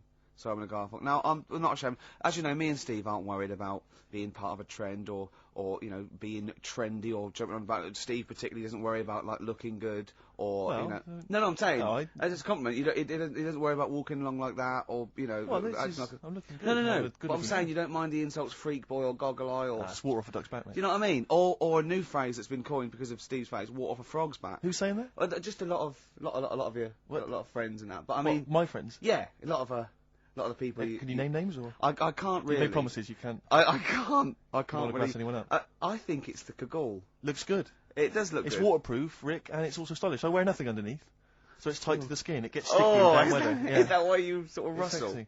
But what's all the? Is there abuse? What's this? No, they just say. Because I'm a pretty trendy guy, but I, as you say, I cut my own trend. You know, I make my own style. You know, that consequently the pipe. You don't feel that's an affectation? I don't think. I think because you're young and tall, Yeah. the pipe looks a little bit silly. Go on. I mean, I know you're worried about because we've already lost the trilby. Well, I'm worried because pipes are going to die out. I mean, this is the problem. There's no young people now who are taking up the pipe as a smoking device. Is There's there no young anyone? people. Is there anyone under the age of what should we say? Oh, we've said this 25? before, and I don't think there was no one. I think there was some nutty old woman who phoned in and said, I smoke a pipe. But Yeah. I'm talking about, you know, because years ago it was like an Oxbridge student, you know, you'd be at Cambridge or something, you'd have a lovely pipe, you know, tweed suit, you'd be there studying. That was, you know, and that was the young gent always smoked a pipe, but no one is now. I'll tell you this, in the year 2050, there'll be no pipes. They won't exist. Well, I think all drugs like nicotine and alcohol will be banned, and we won't be allowed to think our own thoughts. We'll have to live in the sewers like eating rat burgers That's or true something, enough. won't we? Yeah. And it will have to download our memories or something. Oh, probably. God. And But I'll be a rebel, Rick. I'll just No. be down there listening to jazz. No, you won't. Yeah. You'll just have a little chip in the back, and you'll be going out with a big fat man with a big toga on, and you'll be touching him. But will I think it's a beautiful woman? Yeah, Brilliant. you will. Yeah. Yeah. And I'll be fighting with the rebel underground. No, you And won't. I will. No. I will. I'll You- be dead, won't I? You'll be dead, I'll yeah. be dead. Yeah. In 2050, you will. I'll be dead. Unless because obviously you're becoming quite wealthy now. You're becoming a very rich man, obviously, from all your, you know, I'll have my celebrity brain. endorsements. I'll have my brain put into a robot Exactly. made of titanium, and I'll have it. Oh, Would and you be cryogenically frozen if you could do it? I would, but I'd leave myself out on a towel. Right. Never, because if you do it too quickly, there is shrinkage. You've got to And be careful. Did you read in the paper this week? This is true. Apparently, the world's oldest man, who's 113, lives in some little part of Japan, Sure. like little island in Japan. But apparently, the world's oldest woman also lives in exactly the same place. Now, I don't know if she's since died, but she lived in the same place as well. Do you not think there's something suspicious going on there? I mean, isn't that a bit eerie to you? I'm thinking, have you ever seen them together? And have you ever found lipstick in his bag? I think that'll be one and the same. I wonder if it's something like, you know, what brought Godzilla back. There's some kind of, some antics over there. No, there might be. They're sort of like, yeah. Although, just hearing some of Karl's stories about school, there's something going on there where he lives. Yeah. Did you say you did live near a sort of nuclear plant or I something? found out it wasn't a nuclear plant, it was a chemical plant. My God. Yeah. Really? And is that really true? What colour was the Yeah. tap water in your area? It was better than it is in London. Right. I Really? was talking to someone about this the other day. Yeah. Water in London's ropey. And I use one of them water filters. Do you really? And the guy down in the office was saying it's a waste of time, though, because they only work for a couple of water, like you fill your jug twice, and then the water's going through the same muck, isn't it? That's true enough. But So it's not. it If it's doesn't not work. getting through, it's not getting through. No, but If it's a filter, it doesn't matter, does it? still not good though. Fair enough. Yeah. Good point. So have you just thrown it away based on what that bloke said? Did he Is sell? it currently Did he in the sell bin? you another one that he had on Yeah, him? Did a he better- say- a better updated model. Yeah. No. Did he have a suit with a? When big- you say, like, he works here, was he actually hanging around outside? Yeah. Did he With have a- a suitcase with a lots cart? of these in? Yeah. Yeah. Oh Talking dear. about, so just go back to insults briefly. Go on. You know, Goofy. saying... Oh no! I see that's Goofy, that's no, not no, fair. no, because that's what he said. It's in my head. What do you mean he said that? No, When did he no, say that? no. I mean, When did you call me goofy? No, he didn't. He said about what's in Baldy? the head. Hey, no, when it's come mate, on. come off it. Don't What? Who's start calling on me goofy? No. I'm not even goofy. Goggle-eyed's fair enough. Yeah, but you can sort your Lanky. look out. I can't. What Yeah. do you mean how can I sort my look out? I'm not even goofy. That's not fair. You've got the proper features. What? Just needs sorting out a bit. I can't help it if my hair's not good. I noticed the other day when Karl was sitting on your knee having his picture taken. It's a long story, right? He's got a completely spherical head. It's slightly too small. I'm not being funny because I mean, you know, well, I'm not perfect. But he's got a completely spherical little head. He looks a little bit like a baby hamburger. You know, hamburger off McDonald's. Sure. He looks like a little baby hamburger, and it's sort of quite put upon. It's Suzanne thinks I look like that thing in that Dulux advert. Do you know when the woman pulls the head off that? That little plasticine Yeah, morph type and then they creature. make a new head for it. And it's like a little head. really. And that's your girlfriend saying it. I know. Anyway, listen, let's get back to business here. This is a great track. It's America by Simon and Garfunkel. This is where I started saying we don't care about being trendy and all that. That was it.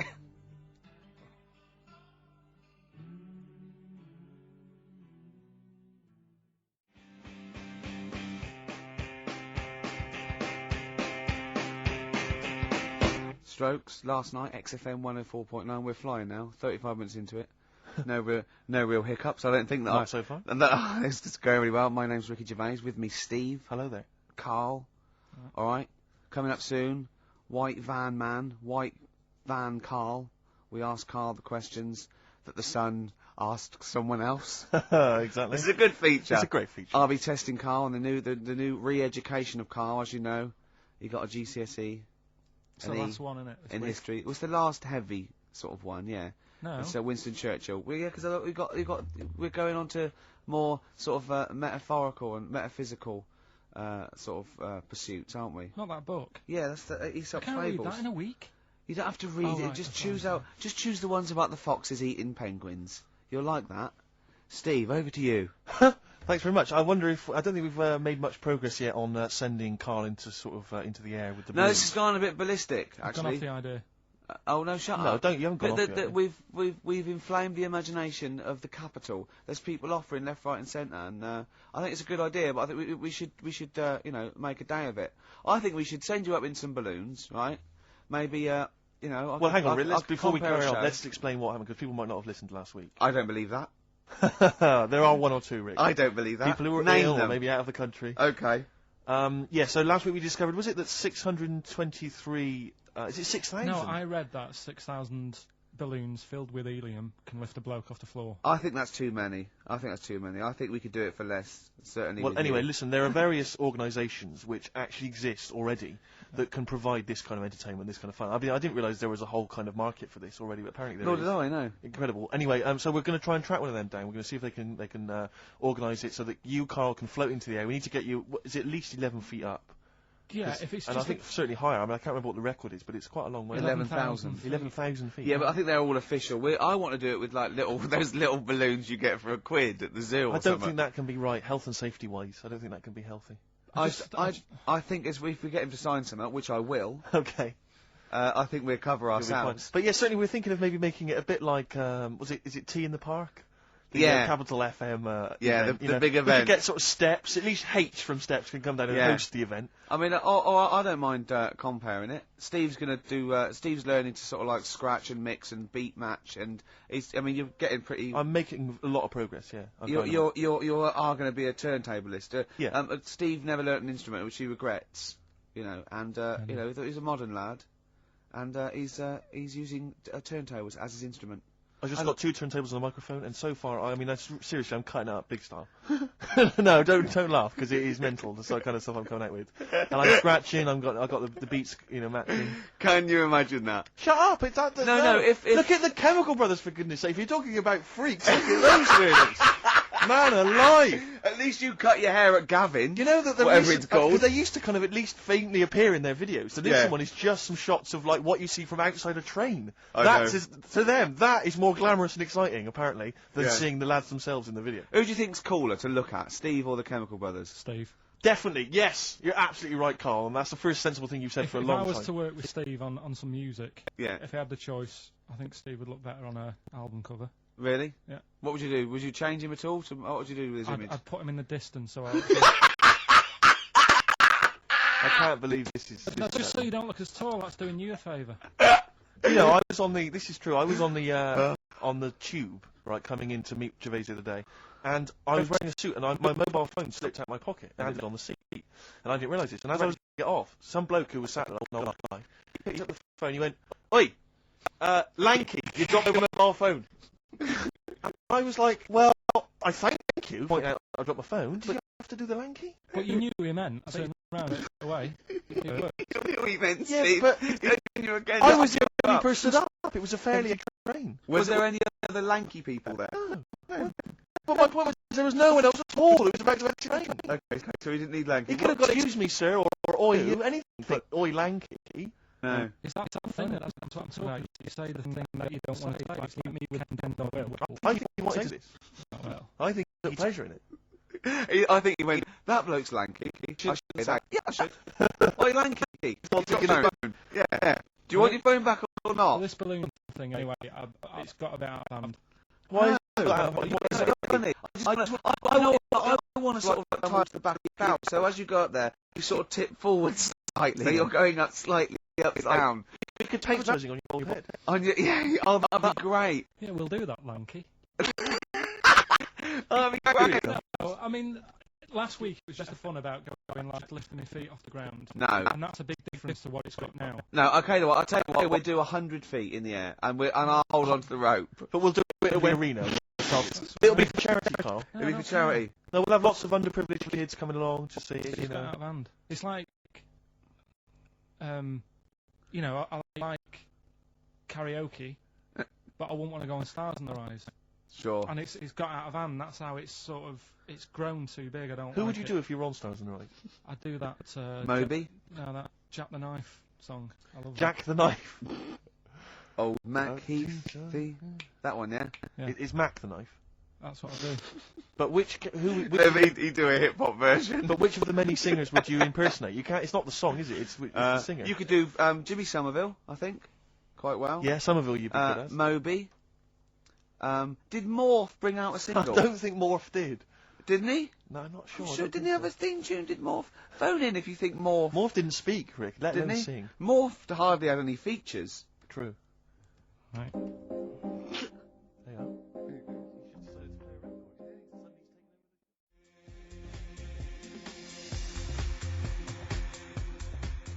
Express 2 featuring David Byrne, Lazy, XFM 104.9, 1:45. I'm Ricky Gervais. Steve's got the sun.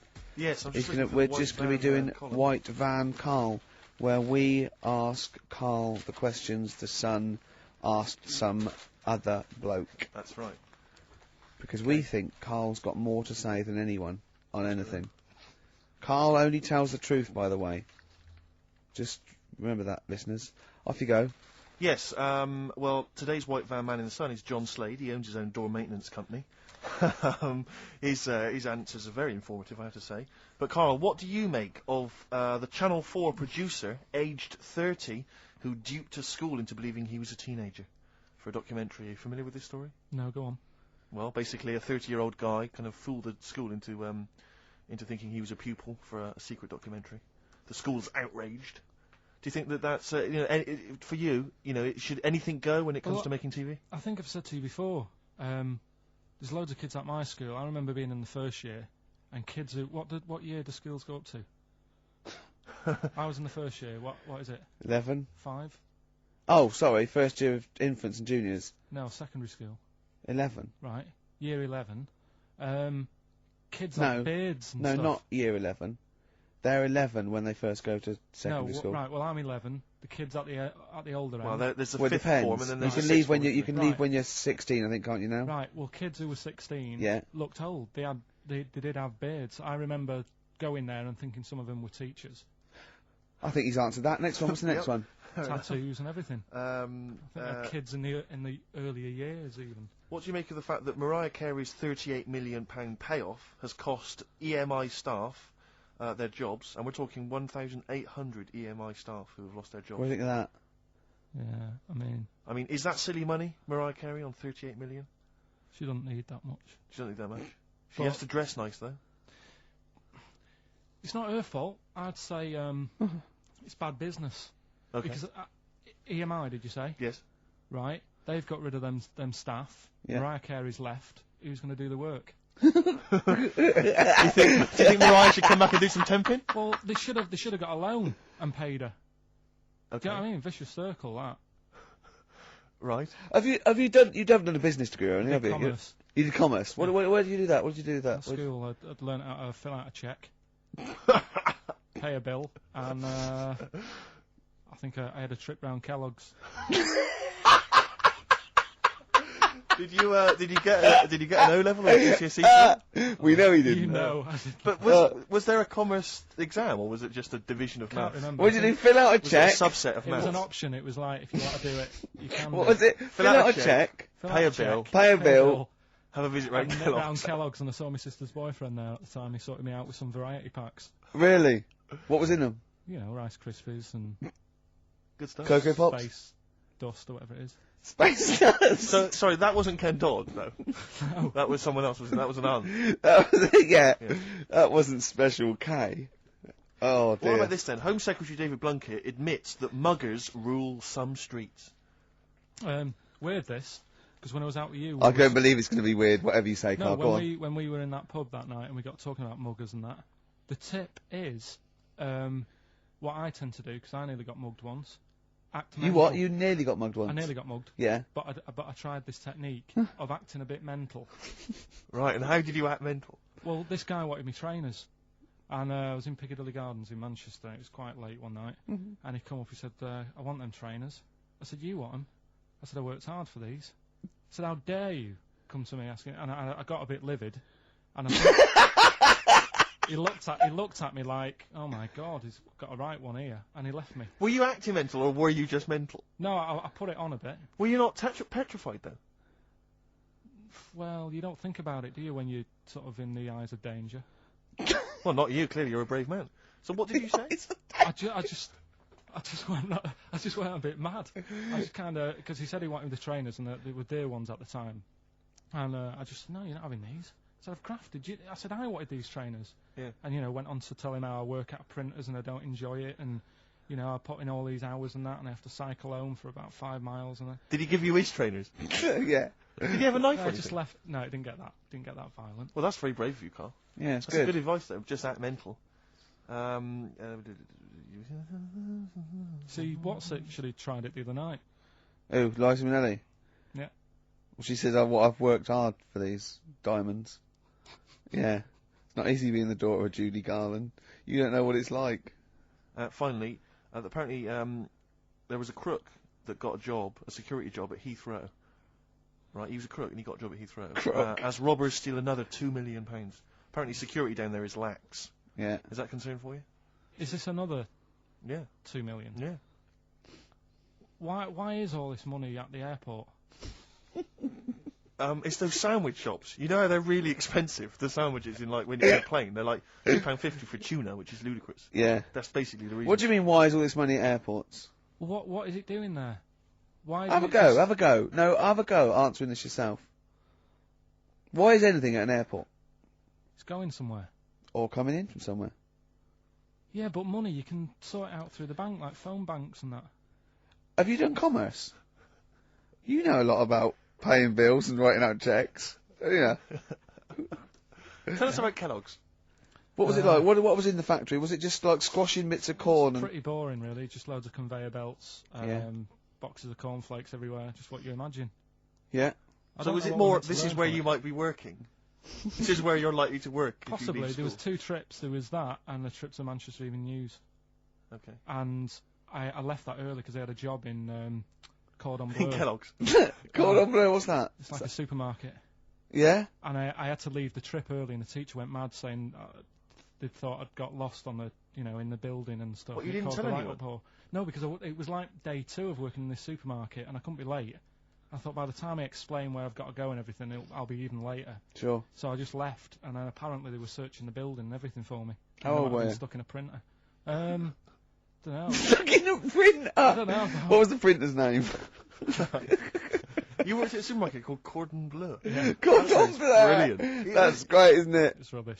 Oh. Got sacked. You've had What some did you get amazing sacked stuff. for? Messing about in back in the car park round the back. Yeah. Right, there was a grid, and all the concrete had gone funny. So when it rains, you got like a big lake, Oh, yeah. right?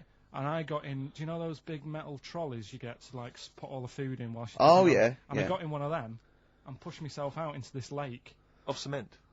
No, Of it water. was full Oh, it of was water water, 'cause it'd been right, raining. right. And I got stuck in the middle, right? And the boss was like, "Where's Karl? He's meant to be doing, facing up the beans." And I was like, And you were so- stranded in a lake. So someone said, "Oh, I saw him messing about out the back." He came out and saw me stuck in the middle of this lake in a trolley, and he said, "Get back in." I said, Would you say, no, I'm filming sharks? I said, "It's too deep. I can't get out. You'll have to pass me something." And he said, "I'm not passing you nothing." He said, "You can get out of there and walk through it." I said, "I'm not. I've got my trainers on, probably the same ones." Yeah, you've risked actually." your life for them. Yeah. I said, "I'm not getting these wet." He said, "What are you going to do?" I said, "I'm going to wait for the water to go down the grid." He said, "The grid's blocked. Now get out or you're sacked." I said, "Well, I'm not getting out." He said, "Right, you're sacked." So you were sacked. How long did you have to wait for the water to go down the In grid? the end, I did get bored, and I sort of did a bit of a leap and a jump and got 1 foot wet. How long were you waiting? Maybe about half an hour. Just think of it. Just think. I mean, how did he get himself into that situation? That's fantastic. Should we play a record? Oh, definitely. That's Your a choice. joy. Oh, you're an absolute pleasure. More White Van Man next time on the show. Electric Soft Parade. I keep trying to get the album for free from you, Karl. You've not sorted me out yet. I have to rely on other people to give me different copies No, of I the did different try. tracks. I'll keep trying. Please do. This is one called There's a Silence, Electric Soft Parade.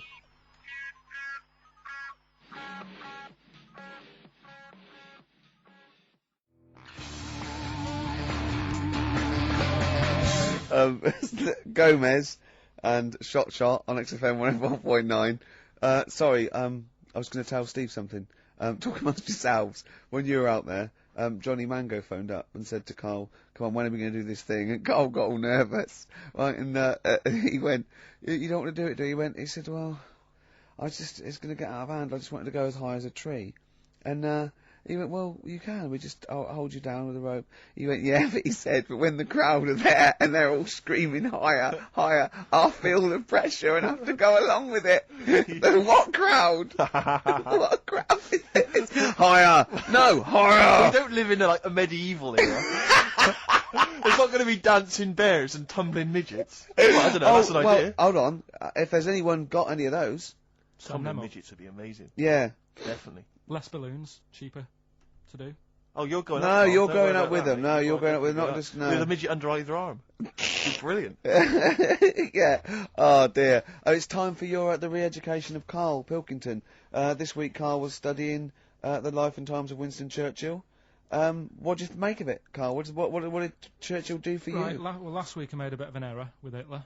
Yeah, you Go on, just why? roll Tried with to it. remember too much, and it was way too much for me. Sure. So what I've done this week, sort of flicked through, got a few of the basic facts. Yeah. And what I've learned, right?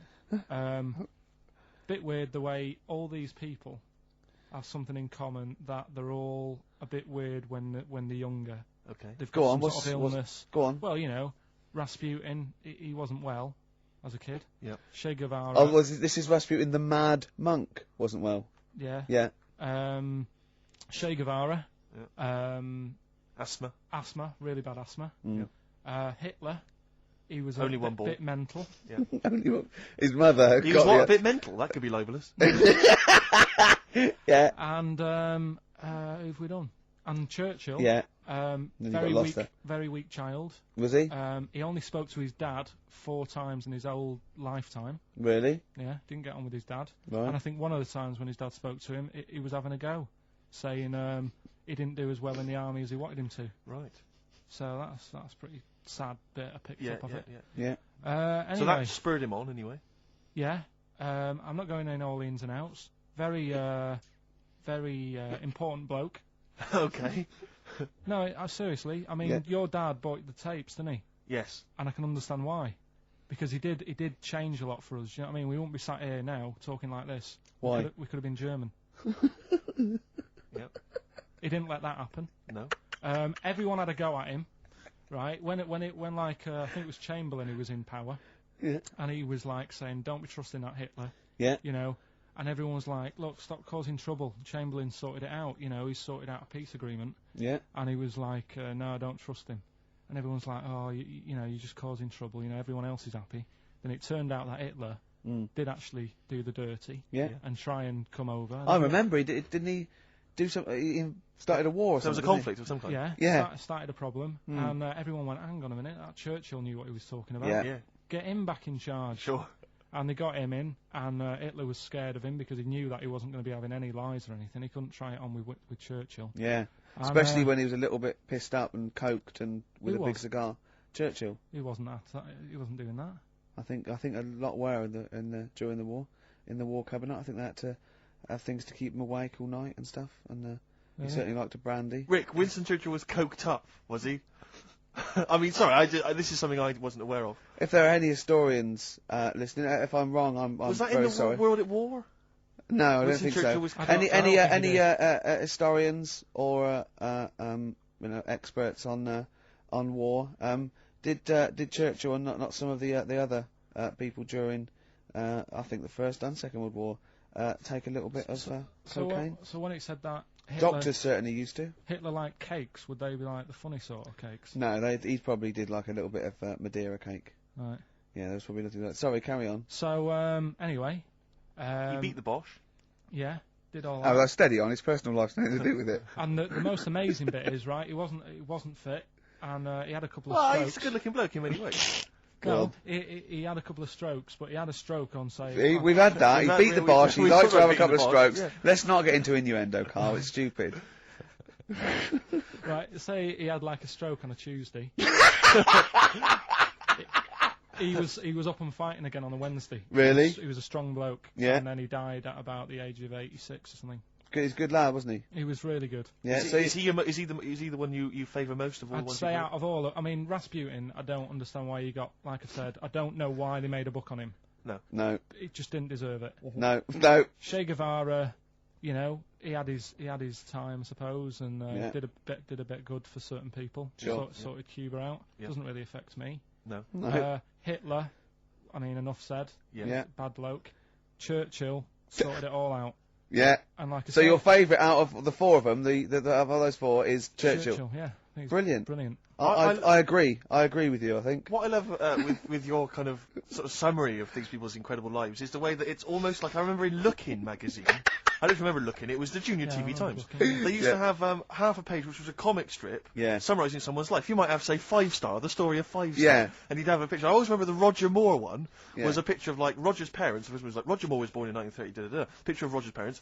Roger grew up during the war. Picture of Roger Yeah. running down the street, right, Yeah. dressed as a school kid with a Spitfire coming behind him like it was going to try and shoot him. Mr. Smith, surely. Exactly, Roger Smith, yeah. Roger took up acting. Picture Yeah. of Roger like acting. Yeah. Roger became James Bond. Roger's now a popular, star in his own right, and does a lot of work for charity. Brilliant. It summed up the whole thing in kind of I think 5 they used to pictures. have that in one of the TV Times or the Yeah, I Sun. think they may have I done. remember sort of when it was Tina Turner. What's it? Born Sarah May Bullock. Then it was Nutbush City Limits. Stop hitting me, Ike. Yeah. And then you're simply Exactly. the best, and that was it. It was Exactly. it's And great. that's very much what the how your summary of great events is. But I'd Carl. say if you didn't know about Churchill, you've learnt a bit today. I suppose so. Especially- Can people call in to yeah. all these If you fellas want. taking cocaine? I What's- think what's- I'm right. what's the It's number? 08700 800 1234. Yeah. Give us a call, XFM 104.9. Did Winston Churchill and various other dignitaries take coke during the war? During the war, saying up for the war effort, but the emergency summits and meetings, I think it was. I think it's been documented. I could be wrong, and let me tell you now, it's not happening today.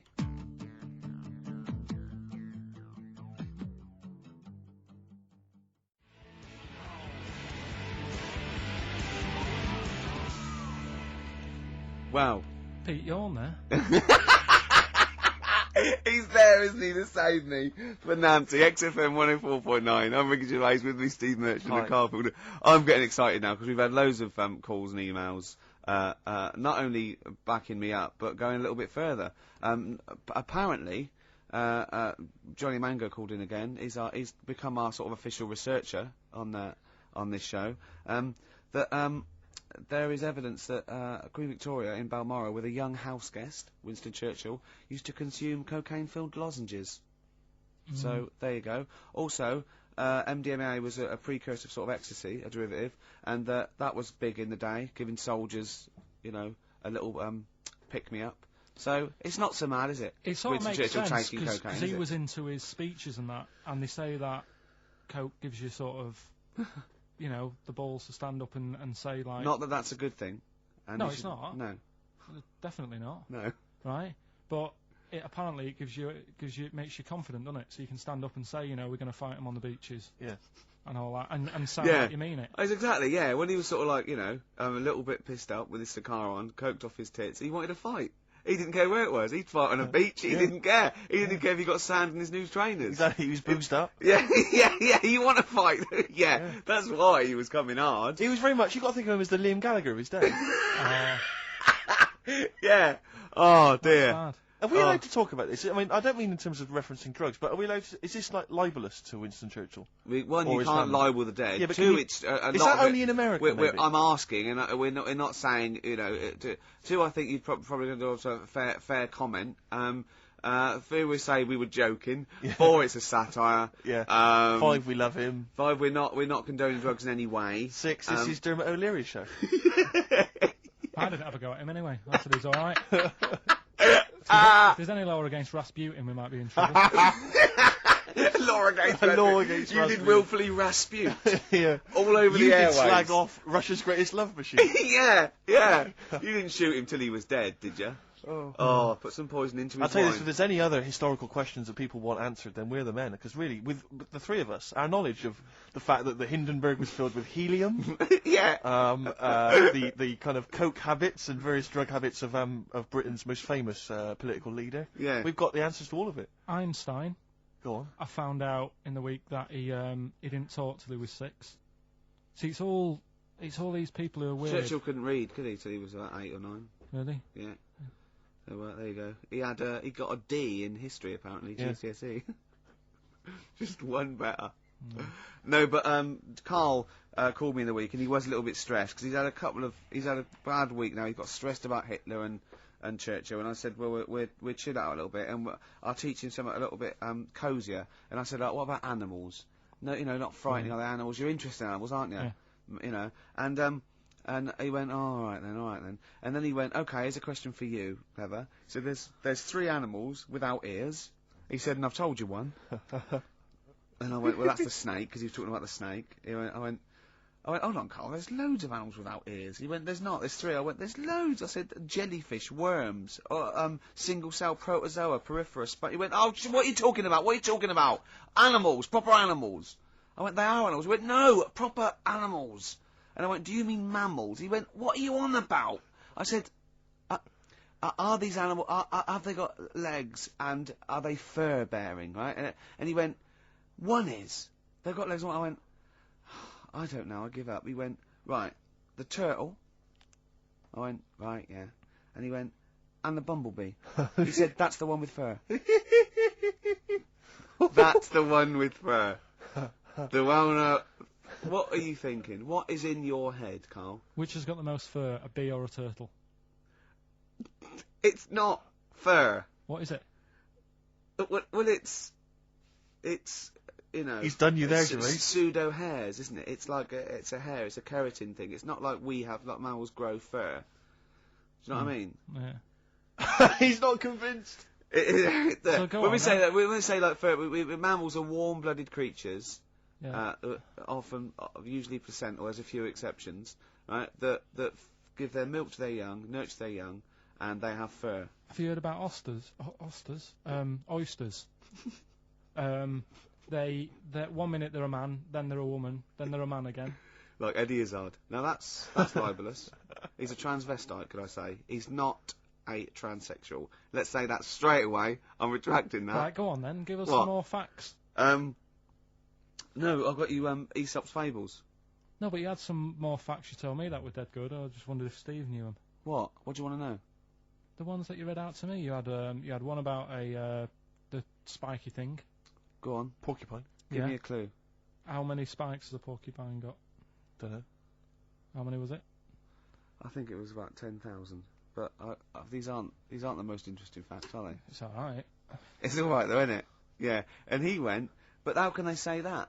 You could say that, you know, we've got a certain amount of hairs in our head. I went 100,000 average. You went, yeah, but I haven't. So how do we know that that porcupine that they've counted is the same for all of them? Might have had alopecia. yeah, he might have been a particularly hairy one.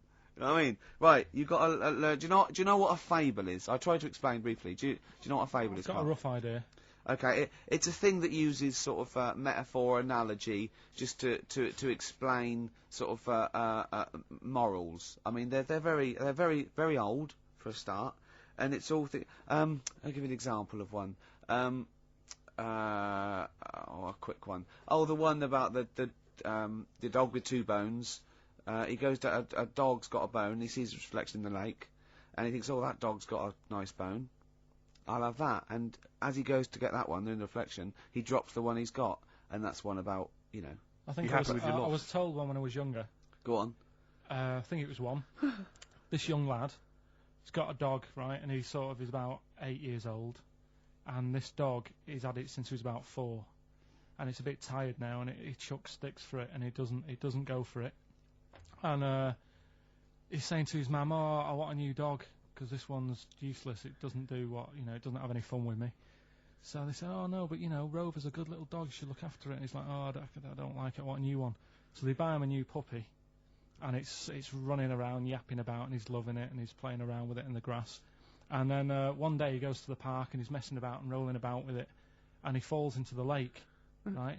And the little puppy's like yapping at him, and he's going, "Help me, help me!" And the little dog's yapping, and then the old dog comes and gets his collar, and it pulls him out of the lake, and he goes, "Oh God, why did I forget about you? You're the better dog."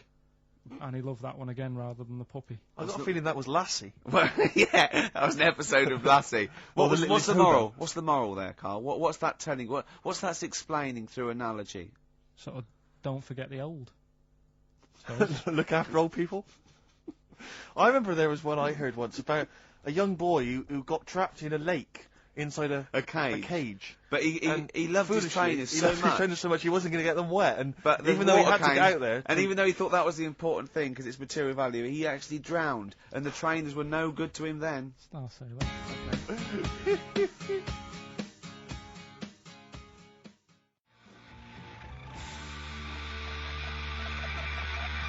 Hives, hate to say, I told you so.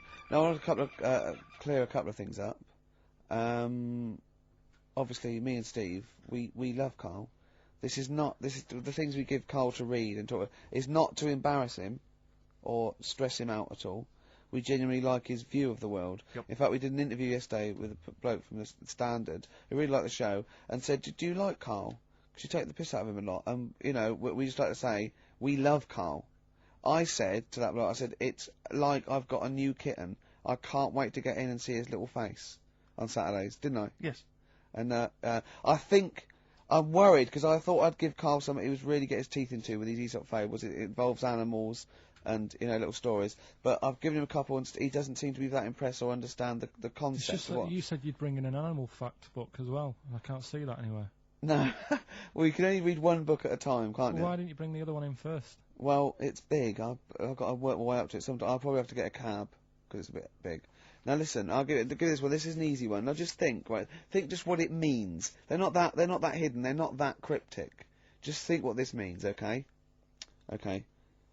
When the hares addressed a public meeting and claimed that all should have fair shares, the lions answered, "A good speech, hairy feet, but it lacks claws and teeth such as we have." How would you use that? No. What do you think that means? This translated from the, I don't know, Greek or something. I don't know. It was Aesop. Where's he from? Greek. Yeah. So shall I do it in my own language? Okay. So what would happen if there's hares and they have a meeting in the jungle with like loads of lions and go, hey, hold on, wait a minute. I think we should all be equal and share everything, all right? And the lions go, well, yeah, it's easy for you to say. We've got claws and teeth. Yeah. What does that mean? It's saying like, of course the hares want that because it's better for them. The lions get nothing out of it because they're already king of the jungle. That's right. So it's negotiating from weakness. Anyone can negotiate from strength, but negotiating from weakness is it's be lovely. It's a lovely utopian look at the animal kingdom. But the way you said it is better than the way they worded it. Well, that's because Ricky's very much the modern Aesop. I mean, many people have thought that. You know, that's why he's getting a lot of awards with the TV show. For him, that's a favourite. So look, I'll take that home and read ones you like and tell me about the ones you like, ones that click. I don't care if you only come in with like one or two. Go, I'll tell you what, Rick, that's there's one thing that I've learnt from that. You know, because sometimes you can know all these phrases, and until something happens, you don't think, you know, everyone's heard, you know, I don't know, to err is human, to forgive divine. And then something, you know, might happen, you go, oh, that's what that means, that's amazing. So, you know. Do you know any, Steve, I found? What's that? A fable.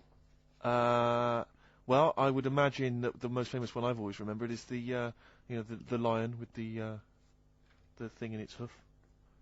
Do you remember that? Paw. The lion, yeah, with the spike in its paw, and a smaller animal gets it out for it, but it still attacks it anyway. Well, that's life, isn't it? Well, I read one the other day, actually, which was very interesting. It was one that the famous film director Orson Welles said. Oh, yeah. Which he said, apparently there was a bear going across a lake, wading through the lake, and a scorpion said, well, let me go on your back, will you? Come on, just let me go on your back, we'll go across, it'll be brilliant. He goes, well, no, you'll just sting me. You go, don't be stupid, if I sting you, you'll die, and we'll both drown. And he goes, oh, fair enough. Who was doing the stinging?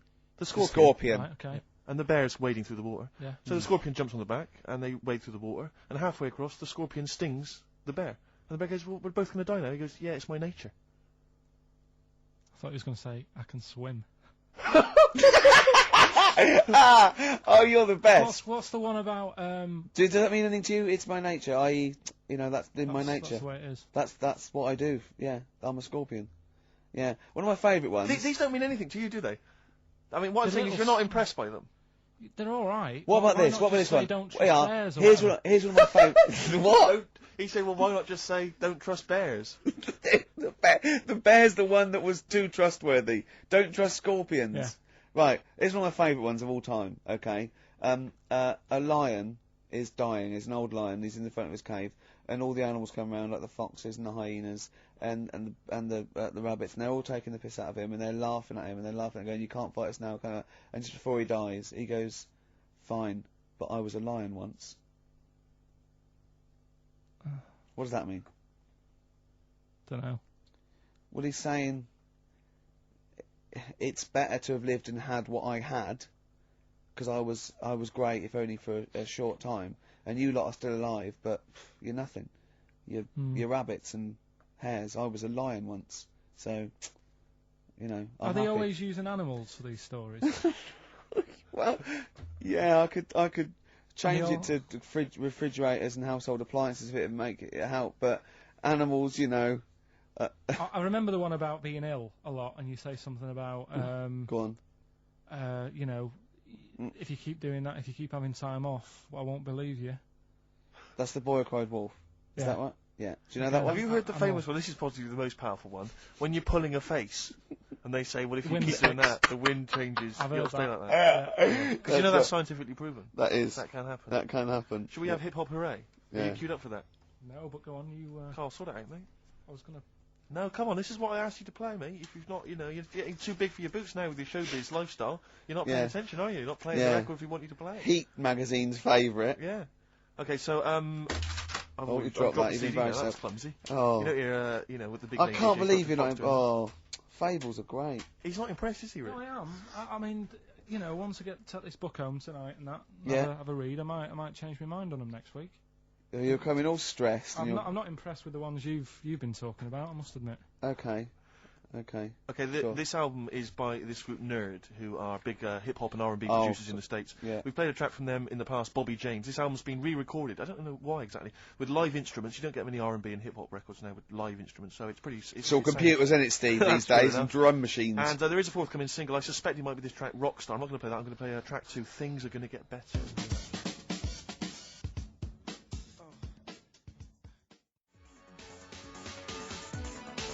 New Order, here to stay. Sadly, we're not here to stay, Steve. We've only got about 2 more minutes. That's true enough. Yeah? Well, I think that's just time for some interesting facts that Johnny Mango, our researcher from loosecontrol.com, has emailed us.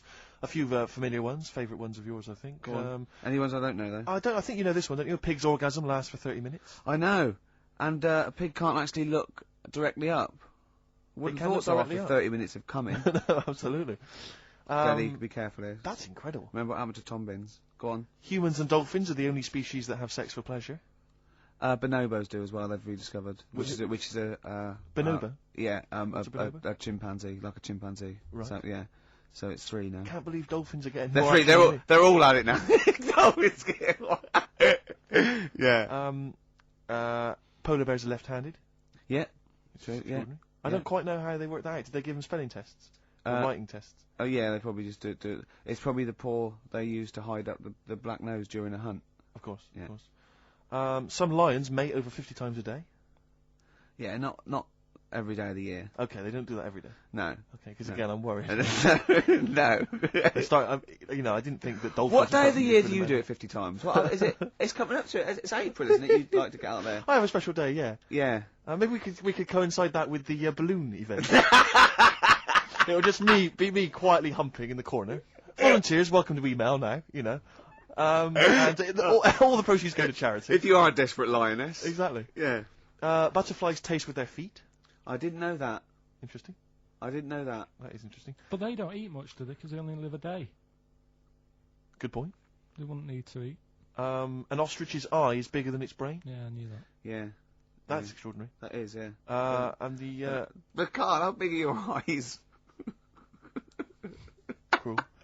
Finally, I think we've discussed this before, haven't we? A cockroach will live 9 days without its head before it starves to death. Yeah, it's only because it can't get water and food. Yeah, it would be quite happy going around doing its normal things. Yeah. I mean, Probably to work. If you're just as good without your head as with your head, May as well not have a head. I don't see the point. Well, that was thanks to Johnny Mango there of what's his website called? Who's turned into a sort of volunteered researcher. Yeah. He's very fast. very quick. Loosecontrol.com. Can I just say as well, we've had lots of emails from different people just saying they enjoyed the show and offering little tidbits and things. Nick Wilson, Sarah and Lauren, Ken, Dan, Jane, she wanted some Ash, we didn't play Ash, never mind. Oh. Lee, Jez, Derry, there's loads of people there. Well, I'm gonna again. We were talking earlier about you not caring about being like a geek or a freak Oh, or that's not not- trendy. No, I'm just saying. I am trendy, I am. And I know, yeah. And I'm going to play a bit of an easy listening. I apologise to those people who still tune in and expect to hear 2 hours of new metal or gorillas. And this is a very old-fashioned, lovely tune. It's Bread. I hope you enjoy it. Ladies and gentlemen, please welcome to the stage, Bread. Bread.